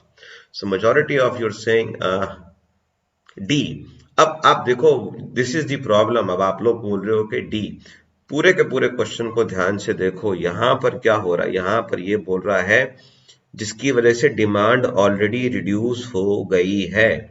तो अगर आप PLC को देखेंगे तो कुछ ऐसा दिखेगा, और ये वाला जो स्टेज है ये होता है डिक्लाइन का स्टेज, राइट। तो यहां पर आप देखोगे कि हमारा जो ग्राफ है रेवेन्यू का या डिमांड का जो है वो डाउनवर्ड होगा, तो बेसिकली इसका आंसर होगा decline stage and not the maturity stage. Maturity stage में क्या होता है कि हमारे रेवेन्यूज को ग्रो करना मुश्किल हो जाता है, एक तरीके से स्टैग्नेंट हो जाते हैं, एक तरीके से एक प्लेटो को हिट कर लेते हैं, right.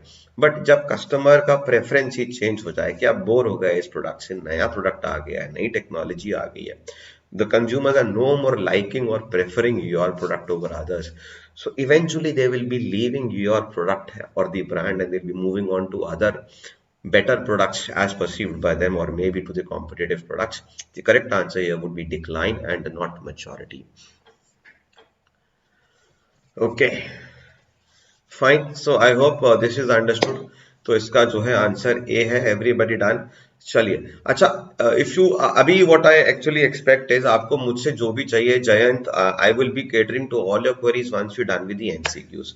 So let me please complete the MCQs first, उसके बाद हम चर्चा करेंगे तसल्ली से and we will see what is to be added, what is to be subtracted, I listen to all your queries, right. तो पहले एमसीक्यूज पे फोकस करते हैं, ठीक है।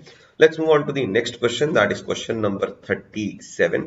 So instead of thinking about direct solutions to a problem, Dash works by identifying ways you could basically cause or worsen a problem. So basically अगर हम किसी भी प्रॉब्लम के लिए सॉल्यूशन अगर हम ढूंढ रहे हैं तो काफी सारे तरीके हैं ना। There are many idea generation techniques also, जिनको हम आइडिएशन टेक्निक्स भी बोलते हैं। तो यहाँ पर क्वेश्चन कुछ कुछ उससे रिलेटेड है। Question number 37, if you can somehow put an answer to this. Instead of thinking about direct solutions to a problem, Dash works by identifying ways you could cause or worsen a problem. तो यहाँ पर क्या आएगा, idea generation आएगा, concept development and testing आएगा, brainstorming आएगा, idea screening आएगा, या नन ऑफ द अबव आएगा। Now majority of you giving answers as C. So अब यहां पर आप देखिए दो आइडिया जनरेशन टेक्निक्स हैं जो बिल्कुल ही कंट्रास्टिंग है। जो आपने आंसर लगाया है brainstorming technique, brainstorming technique basically एक पॉजिटिव थॉट प्रोसेस है जहां पे लोग कैजुअल इकट्ठे होते हैं, एक ग्रुप होता है, बड़ा कैजुअल सा होता है, और वहां पर हम बहुत सारे आइडियाज को जनरेट करते हैं। The purpose is to generate as many ideas as possible in a very casual setup. But the answer is not brainstorming, the answer is none of these.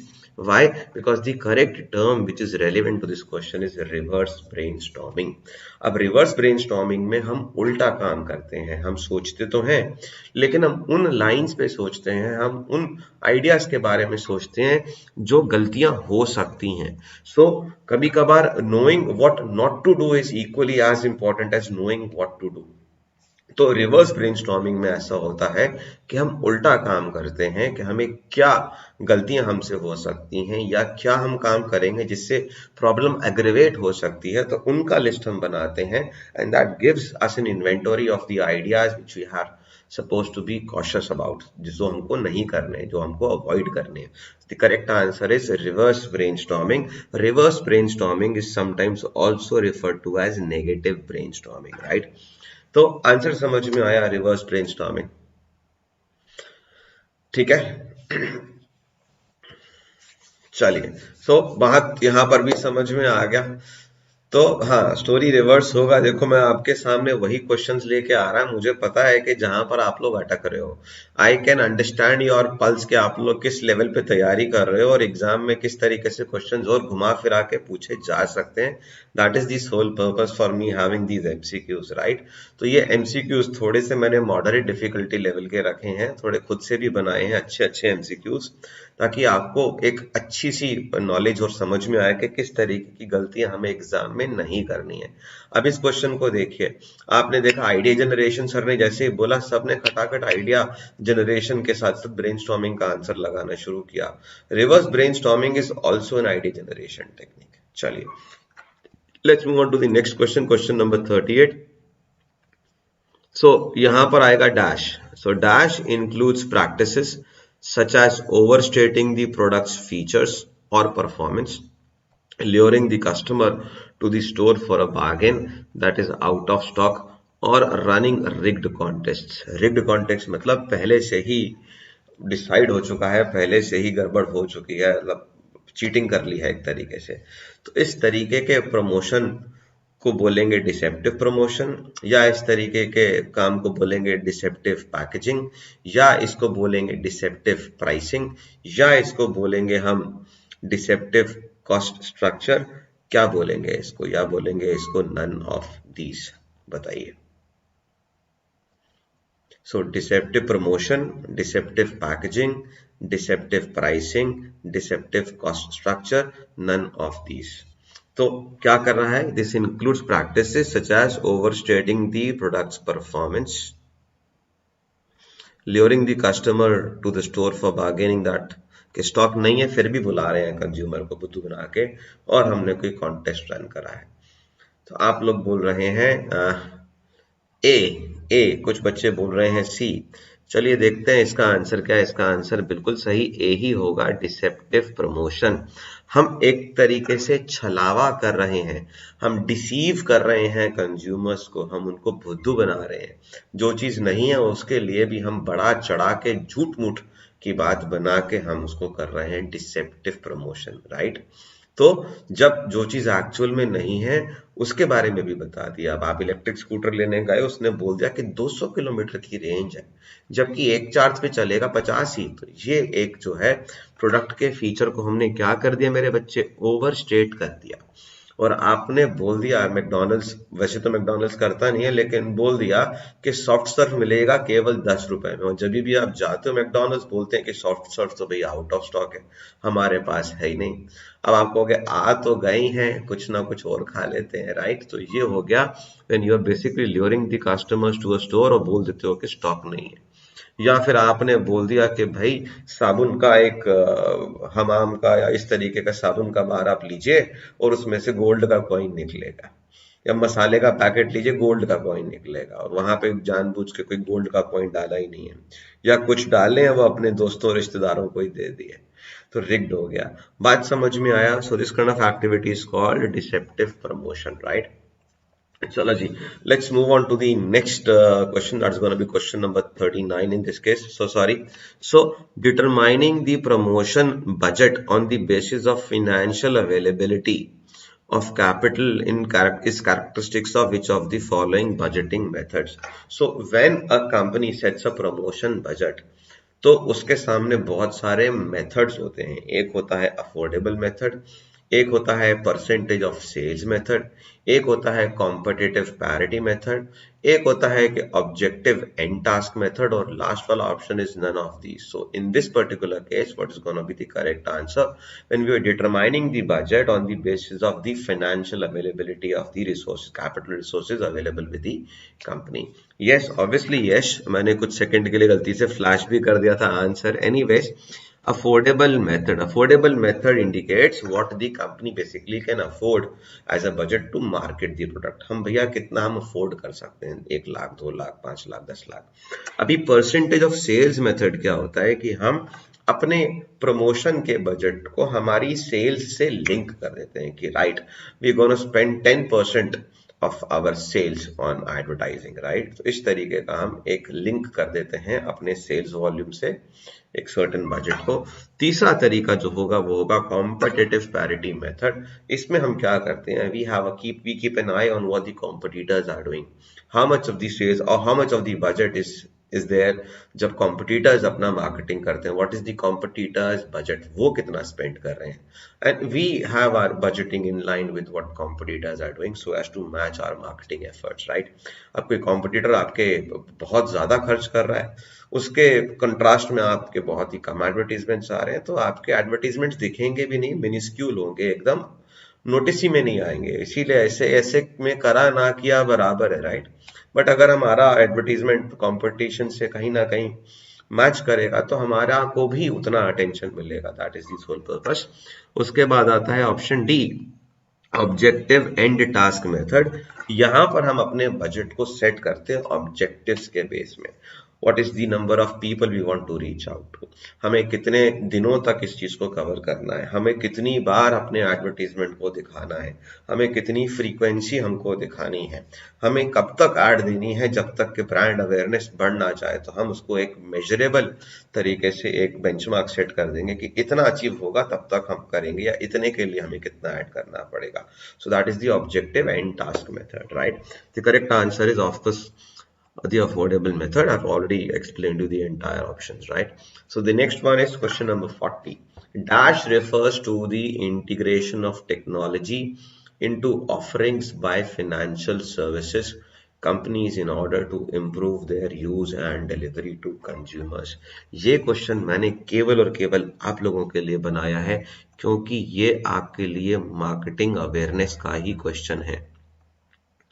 अब आप कहोगे कि सर इसमें मार्केटिंग अवेयरनेस कैसे आ गया, इसमें तो कुछ बात ही नहीं हो रही मार्केटिंग अवेयरनेस की, राइट। अब बच्चे any latest trends, any innovations, any new businesses अगर किसी कंसेप्ट के अराउंड आते हैं तो वो कंसेप्ट अगर आपको नहीं पता तो हम बोल सकते हैं कि आपको लैक ऑफ मार्केटिंग अवेयरनेस है, राइट। तो ये एक एग्जाम्पल है कि इस डायरेक्शन से भी क्वेश्चंस आप देख सकते हो। अब ये क्वेश्चन देखो ना तो मार्केटिंग का है और ना ही करंट अफेयर्स का है, ये एक कंसेप्चुअल क्वेश्चन है जो आपसे ये एक्सपेक्ट करता है कि इसकी अंडरस्टैंडिंग आपको है या नहीं है। काफी सारे बिजनेसेस अब इस तरीके के भी आ रहे हैं। अब क्वेश्चन देख लें क्या बोल रहा है। Dash refers to the integration of technology into offerings by financial service companies in order to improve their use and delivery to consumer। अब आप यहां देखो, यहां पर जो आपका आंसर है वो इन दो वर्ड्स से निकल के आएगा। फाइनेंशियल से फिन ले लिया और टेक्नोलॉजी से टेक ले लिया।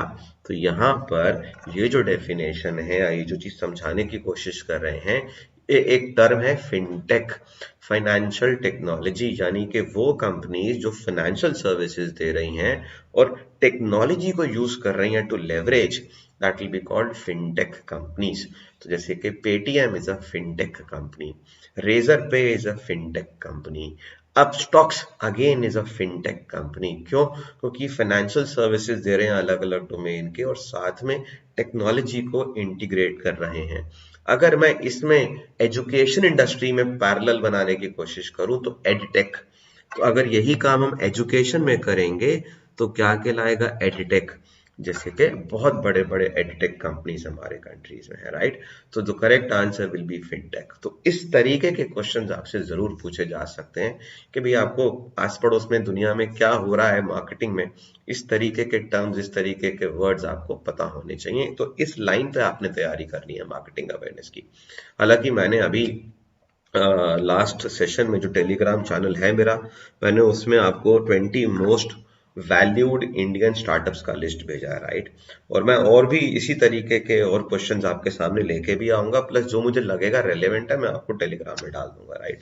सो दैट विल बी देयर। चलो आगे बढ़े, let's move on to the next question, that is question number 41। तो दी आंसर हो गया फिनटेक। एक और क्वेश्चन आपके लिए आया है, मैंने बल्कि बनाया है मार्केटिंग अवेयरनेस से।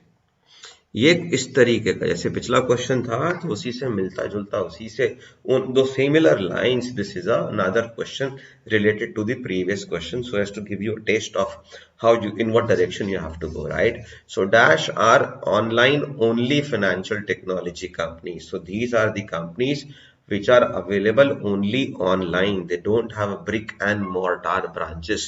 उनके जैसे कि आप देखते हो स्टेट बैंक ऑफ इंडिया या आईसीआईसीआई बैंक के तरीके के या फिनेंस कंपनीज के तरीके के या इंश्योरेंस कंपनीज के तरीके के ब्रांचेस नहीं हैं।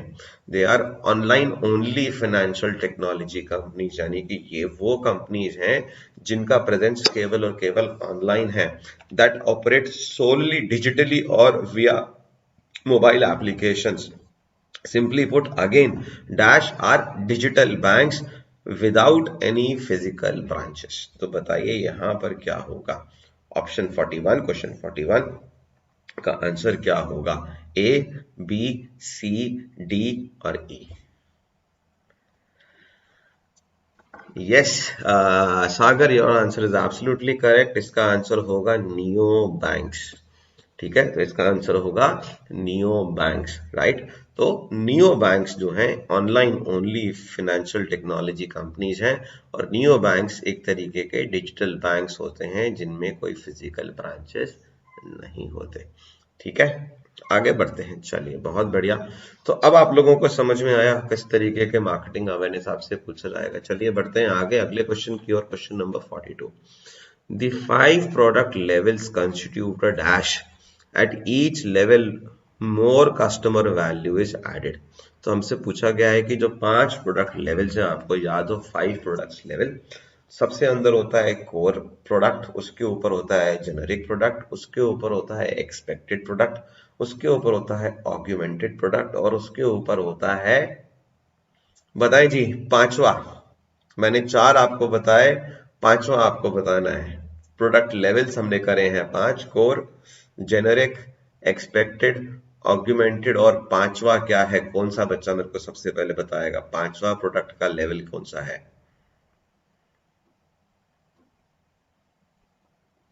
बताएं। नो, प्रोटोटाइप नहीं है। किसी ने भी answer? Yes Sachin, very good. That is the potential product और द फ्यूचर फंक्शंस या फीचर्स जो can be added in the product in future, उसको हम बोलेंगे पोटेंशियल प्रोडक्ट। तो 5 प्रोडक्ट लेवल कंस्टिट्यूट करते हैं क्या? 5 प्रोडक्ट लेवल्स कंस्टिट्यूट करते हैं एक कस्टमर वैल्यू हायरार्की।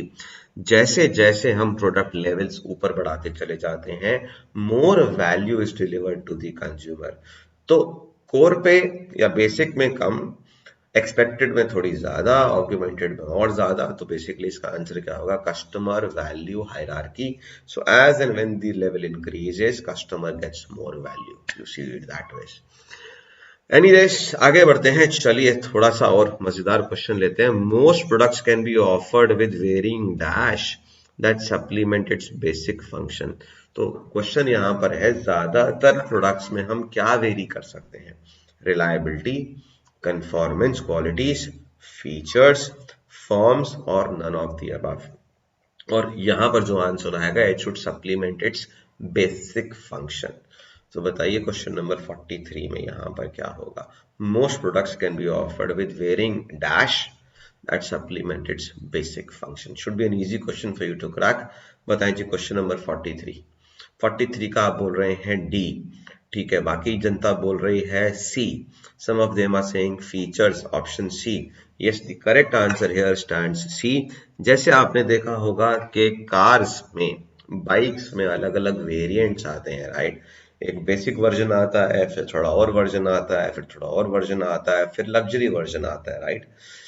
लैपटॉप्स में, टेलीविजन सेट्स में, बहुत सारे म्यूजिक सिस्टम्स में फीचर्स अवेलेबल है कि अगर आप एक बेसिक प्रोडक्ट लेंगे।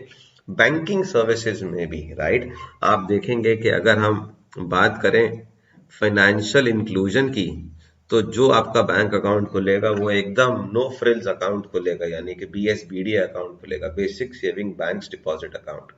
लेकिन आप बोलोगे नहीं, मेरे को और अच्छे फीचर्स चाहिए बैंकिंग के, बोलेंगे ठीक है सर, हम आपका बैलेंस बढ़ा देते हैं, आपको डेबिट कार्ड दे देते हैं, इंटरनेशनल डेबिट कार्ड दे देते हैं, आपके विड्रॉल लिमिट को बढ़ा देते हैं, आपके कैश डिपॉजिट लिमिट को बढ़ा देते हैं। So we are adding features, right.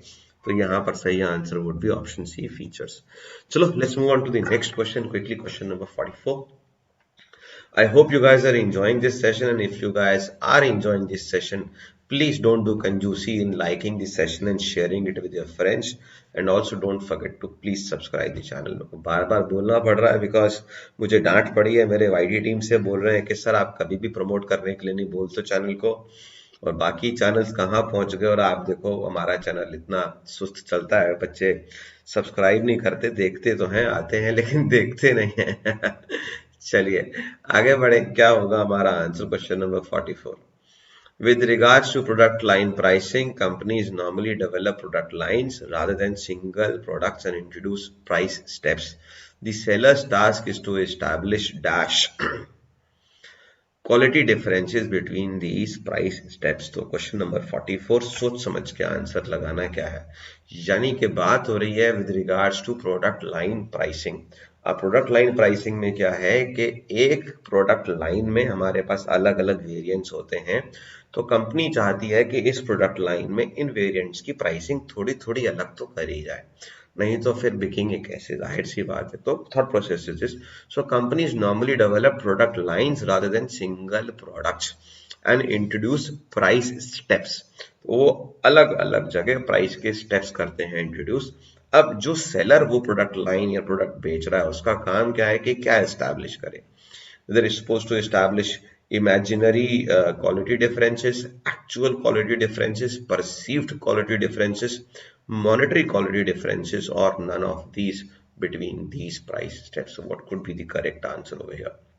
Yes, very aptly put, guys. The correct answer should be C. The answer is perceived, right? Because you can only make a consumer perceive a quality, right? Perception का ही तो खेल है, right?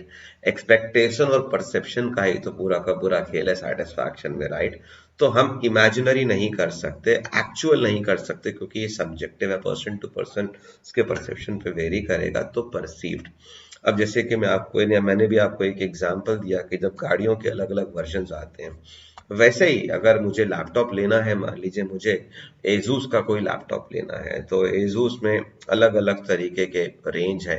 तो एक product line उनके मान लीजिए V series है या वीवो बुक सीरीज है, तो वीवो बुक में उनके बहुत सारे सारे प्रोडक्ट्स में हर स्टेप पे कुछ ना कुछ होगा।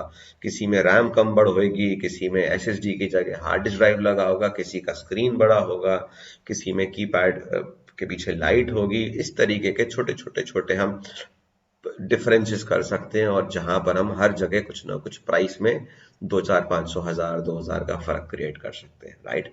So this is the case. चलिए आगे बढ़ते हैं। The next question, question number 45, let's have a look. So dash is a special case of को branding involving creating brand equity for materials, components or parts that are necessarily contained within another branded products।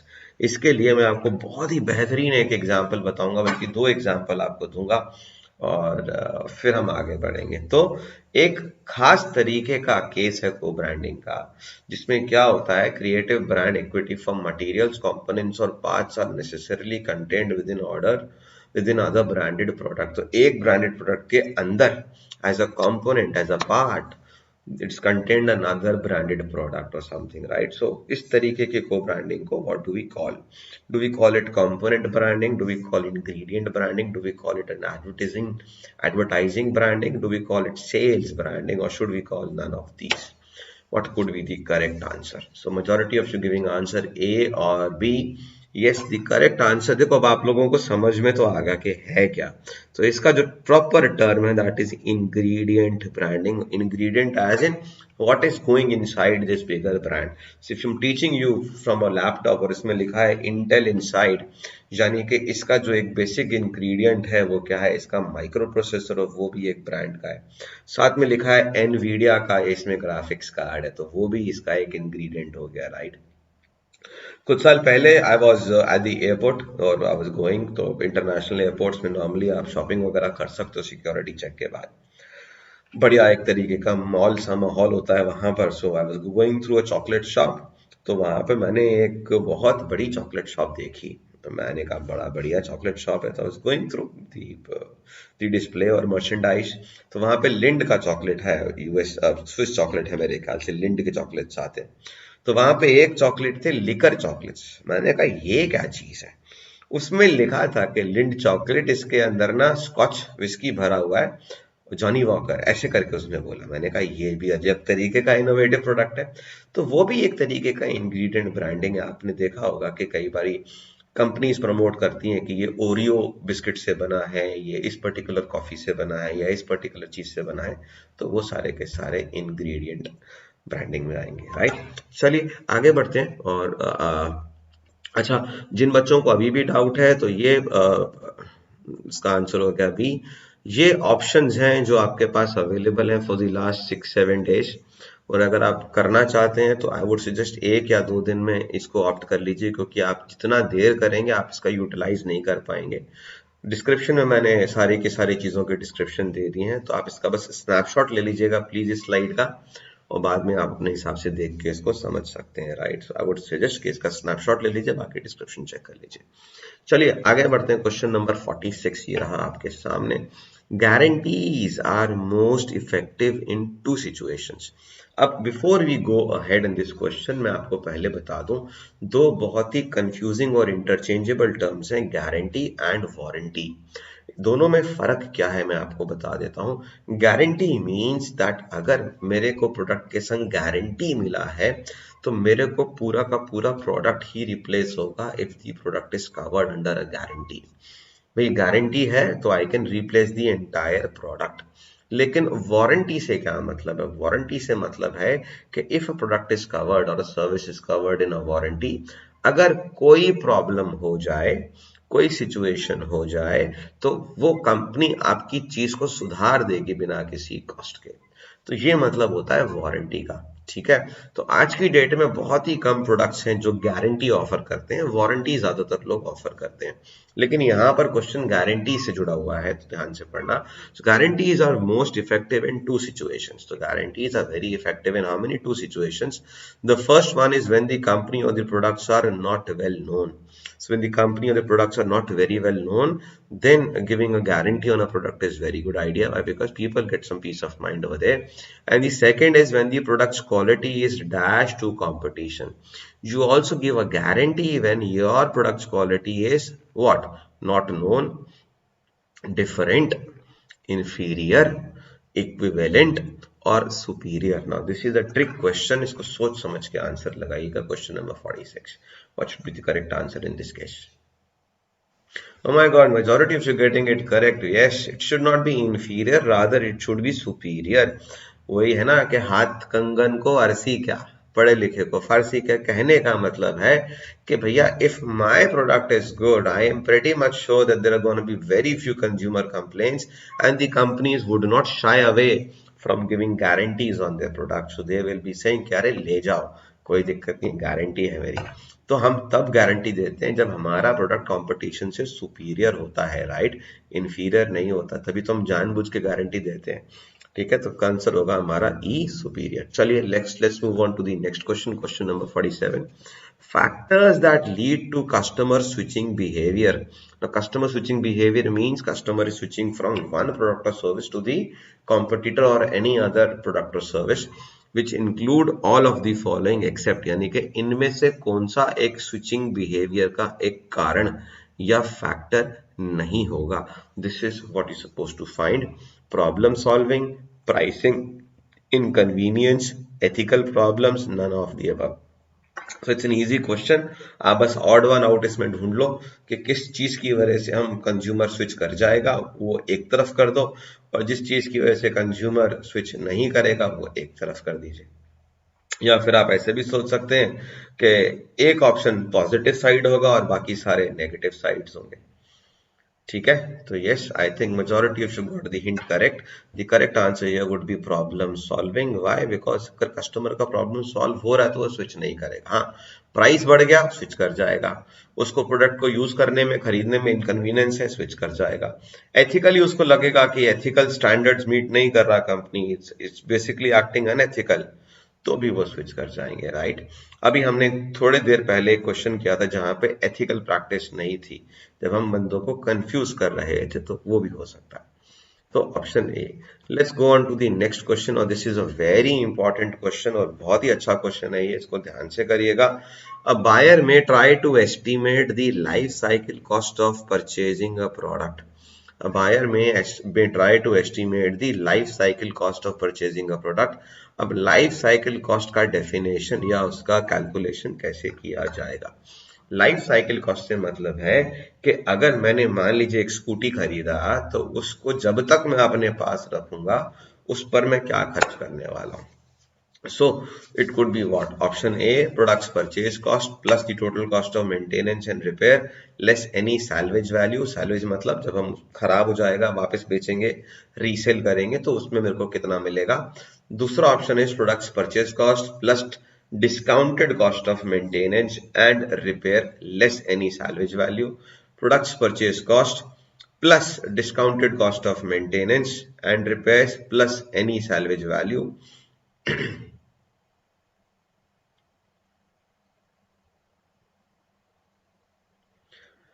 Then products purchase cost plus any salvage value, products purchase cost plus discounted cost of maintenance and repair. तो क्या होगा सही answer? Now this was a good question. The correct answer is option B. देखो हम product का purchase cost को मान लो हम P लगा रहे हैं, ठीक है. अब कॉस्ट ऑफ मेंटेनेंस को अगर हम M लिख दें, लेकिन ये कॉस्ट ऑफ मेंटेनेंस हम आज तो पे करेंगे नहीं. अगर मान लो मैंने स्कूटी लिया तो मैं अगले 4 साल इसको यूज करने वाला हूँ, 10 साल इसको यूज करने वाला हूँ, तो जो मेरा खर्च होगा मेंटेनेंस और रिपेयर में बेटा वो आज नहीं होगा, वो फ्यूचर में होगा, आज से 1 साल बाद, 2 साल बाद, 3 साल बाद. तो वो जो मैं पैसा आज से 6 साल बाद खर्च करूंगा या 5 साल बाद खर्च करूंगा बच्चे, वो पैसा मैं आज तो खर्च कर नहीं रहा हूं. तो क्योंकि टाइम वैल्यू ऑफ मनी की वजह से there is a difference in the future amount of money I will be spending. तो मान लीजिए अगर स्कूटर पे मेंटेनेंस के लिए मैं 6 साल बाद 5,000 रुपए खर्च कर रहा हूं, तो उसकी आज की कीमत को मैं डिस्काउंटेड करके ही कैलकुलेट करूंगा. तो मैं वो तो कैलकुलेट तो करूंगा लेकिन उसकी डिस्काउंटेड वैल्यू कैलकुलेट करूंगा कि भैया आज की डेट में कैसे रहेगा. तो यहाँ पर डिस्काउंटेड वैल्यू आएगा. तो इन दोनों खर्चों को हम ऐड करेंगे और भविष्य में जितने का ये निकलेगा या जितने का बिकेगा उसको हम माइनस कर देंगे salvage value. The correct answer would be B and not A. बस एक छोटा सा फर्क है, टोटल कॉस्ट ऑफ मेंटेनेंस नहीं करके डिस्काउंटेड कॉस्ट कैलकुलेट करेंगे because of the time difference. क्योंकि रिपेयर और मेंटेनेंस का पैसा मैं आज खर्च नहीं करूंगा, आई will be spending it over a period of time. ठीक है.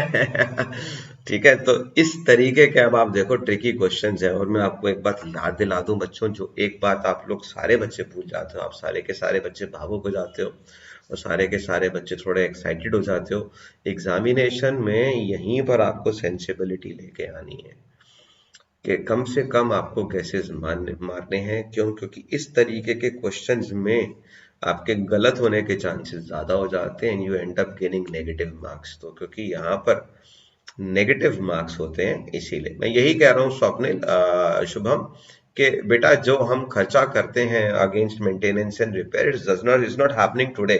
If I buy a motorcycle today, I'll not be spending maintenance and repair on the bike today. I'll be spending it in the future. तो if I have to do a valuable calculation today, तो वो future में जो मैं पैसे खर्च करूंगा उसकी आज की वैल्यू निकालने के लिए मुझे डिस्काउंटिंग करना पड़ेगा, राइट. तो that is the thought process. तो बात समझ में आया कि भैया गेस वर्क को अवॉइड करना है क्योंकि इस एग्जाम में नेगेटिव मार्किंग भी होता है. चलो जी आगे बढ़ते हैं और आते हैं अपने अगले क्वेश्चन की ओर. Some services are easy to evaluate by the consumer and others are not. कुछ सर्विसेज का इवैल्यूएशन इजी है लेकिन कुछ सर्विसेज का इवैल्यूएशन उतना इजी नहीं है इवैल्यूएट करना. Which one of the following would be considered high in credence qualities. High in credence quality का मतलब है जिनका इवैल्यूएशन डिफिकल्ट हो and thus hard to evaluate by the majority of consumers. इनमें से किस तरीके की सर्विस को इवैल्यूएट करना मुश्किल होगा, सीधी सीधी बात यही है. So in this question is supposed to identify one of these, which of these services would be difficult to evaluate from the consumer's perspective, right? Question number 49. Tell me what is the correct answer. Decorating, a restaurant, a haircut, a medical diagnosis, or none of the above. Yes, I hope majority of you given the correct answer over here. That is a medical diagnosis. अब भैया हम skilled नहीं हैं. We are not educated enough to comment के medical diagnosis सही हुआ कि नहीं हुआ, because this requires a specialized skill. So certain services where specialized skills are required, it becomes difficult for consumers to evaluate. such services because they may not be having similar set of skills, or they may not be educated enough to have those specialized skills, right? So the answer is a medical diagnosis. Let's move on to the last question of the day. That is going to be question number 50, and with this we will be completing our first set of 50 questions in the MCQ format. उसके बाद मैं आपके questions लूंगा. बहुत सारे questions का कहना है कि सर एक्यूरेसी कैसे इंप्रूव करें. I'm going to address that question also. काफी सारे बच्चों का ये आंसर है कि सर एक्यूरेसी कैसे इंप्रूव करें, तो इसको लेके आई ट्राई एन आंसर. ठीक है, चलो जी आखिरी क्वेश्चन करते हैं. Let's have a look at this. Service companies try to communicate quality to their consumers और कस्टमर्स थ्रू फिजिकल एविडेंस. तो सर्विस कंपनीज जो है अपने क्वालिटी को कम्युनिकेट करने के लिए फिजिकल एविडेंस का यूज करते हैं, जिसको कभी कभार बोलते हैं tangibilizing the intangible. So physical evidence is one of the three additional P's in the marketing mix of services. तो प्रोडक्ट, प्राइस, प्लेस, प्रमोशन 4. उसके बाद तीन और आए थे जो कंसेप्ट बूम्स और बिटनर ने दिया था. That is people, process and physical evidence. तो फिजिकल एविडेंस की बात हो रही है. So for a restaurant, now restaurant wants to, which of the following would play a key role in communicate. अब now restaurant wants to communicate a message कि यहाँ पर आके खाइए, please have your meals over here, eat here to customers best. तो किस तरीके का फिजिकल एविडेंस यूज करेंगे? People, place, equipment, price, symbols. Very well understood. सबने बहुत सही आंसर लगाया है. प्लेस, फोटो दिखा सकते हैं इस तरीके का साफ सुथरा सुंदर रेस्टोरेंट है, यहाँ आइए खाइए, आपका जो एक्सपीरियंस है डाइनिंग का बहुत अच्छा होगा. तो पीपल नहीं होगा बच्चे, प्लेस होगा, क्योंकि वो एक जगह को दर्शाना चाह रहे हैं कि आप यहाँ आके खाना खाइए, right? So guys, this is it from my side in today's session and I tried my best कि ज़्यादा से ज़्यादा क्वेश्चंस आपको कराऊं, और हमने मुझे लगता है काफ़ी सारे कंसेप्ट्स को भी रिवाइज किया थ्रू दिस सेशन, राइट?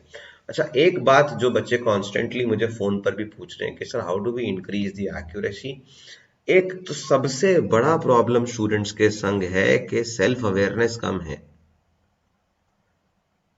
कई बच्चों ने बोला है मेरे को, सर हमने 2 बार आपका कोर्स देख लिया, किताब पलट ली 2 बार, ये सारे नोट्स लगा लिए, 15-20 MCQs के हमने मॉक टेस्ट लगा लिए. बॉस लगा तो लिए, लेकिन अगर मैं आपसे बोलूं कि आप आज की डेट में बताओ आप खुद से कितना कॉन्फिडेंट हो, तो अब ये कॉन्फिडेंस का लेवल आपको अगर नहीं पता तो आपको कहीं ना कहीं सेल्फ अवेयरनेस की कमी है, राइट? तो सबसे पहले तो एक रियलिस्टिक सेल्फ अवेयरनेस आपका होना चाहिए कि कितना हमको आता है, राइट? और दूसरी बात, जब आप मॉक्स लगाते हो तो जो क्वेश्चन गलत हो जाते हैं उन क्वेश्चंस को तसल्ली से किताब से, कोर्स से, नोट्स से, जो भी सोर्स आपके पास है वहां से जाके सिर्फ चेक मत करो कि सही है कि नहीं. हम लोग क्या करते हैं, चेक कर लेते हैं. अच्छा सी ऑप्शन है, अरे मैंने तो बी लगाया. सी ऑप्शन है, चेक करा, हाँ सी है, बस ठीक है. यहाँ पे आपका काम खत्म नहीं होता. आपका काम कब खत्म होगा कि सी ऑप्शन है तो सी ऑप्शन क्यों सही है. अब जो सही ऑप्शन है उसको भी पढ़ेंगे और जो हमने गलत लगाया बी ऑप्शन उसको भी पढ़ेंगे. तब आपको कंपैरिजन होगा कि यार ये मैंने आंसर लगाया था, इसका तो ये मतलब निकलता है, इसका तो ये डेफिनेशन है, सी का ये मतलब है, ये डेफिनेशन है, इसी वजह से सी सही है. तो ये काम आपने करना है. हर क्वेश्चन जो आपका गलत हो उसके लिए थोड़ा सा प्रोसेस लगेगा, बट आप लोग पता क्या कर रहे हो, आप लोग एक बहुत बड़ी गलती करते हो सारे के सारे बच्चे. आप लोग क्वांटिटी के पीछे पड़ जाते हो. सर कितने एमसीक्यूज लगा लूं, कितने मॉक लगा लूं. आपको लगता है कि 2-3 हजार एमसीक्यूज में लगा लूंगा तो मेरा काम बन जाएगा. नहीं, अगर आप 500 भी एमसीक्यूज लगाओगे जो पूरे के पूरे सिलेबस को अच्छे तरीके से कवर कर रहे हैं, अच्छे तरीके के फ्रेम्ड क्वेश्चंस हैं. आज जितने भी मैं क्वेश्चंस लेके आया उनमें ऑप्शंस भी आपने देखो मैंने कैसे फ्रेम करें ताकि आपको वहां से भी सीखने को मिले. तो अगर आप क्वांटिटी पे ना जाके क्वालिटी ऑफ क्वेश्चंस को कवर करोगे और जो आपके आंसर्स गलत हो रहे हैं उनको ध्यान से इवैल्यूएट करोगे कि why the answer is correct and why the other one is wrong, once you understand and evaluate such things, उसके बाद आपकी क्लैरिटी ज्यादा बढ़ेगी and that is when the entire learning process in the circle would be completed. ये बात समझ में आए कि नहीं आए? अगर आई हो तो फटाफट thumbs up and don't forget to subscribe the channel. मैं बार बार रिपीट कर रहा हूँ, I will try and connect with you guys again ASAP. Meanwhile कुछ ना कुछ तो मैं देता ही रहूंगा मार्केटिंग अवेयरनेस को लेकर, आपसे कनेक्टेड रहूंगा. God bless you guys, thank you so very much. और ठीक है, तो सारी की सारी चीजें मैंने कवर की हैं। सुब्रता, कस्टमर का एक एक्सपेक्टेड होता है, एक परसीव्ड होता है। अगर कस्टमर एक्सपेक्टेशन और कस्टमर का perception of the services of the product is same, match हो गया, तो कस्टमर सेटिस्फाई हो गया। लेकिन एक्सपेक्टेशन से ज्यादा कहीं निकल गया हमारा परसेप्शन, तो हम बोलेंगे कस्टमर डिलाइट है। एक्सपेक्टेशन से कम है हमारा परसेप्शन, तो हम बोलेंगे कस्टमर इज नॉट सेटिस्फाइड। ठीक है, तो चलिए, thank you so much and God bless you all, take care, have a nice time and I'm gonna catch you up again. Till then, bye bye, God bless you.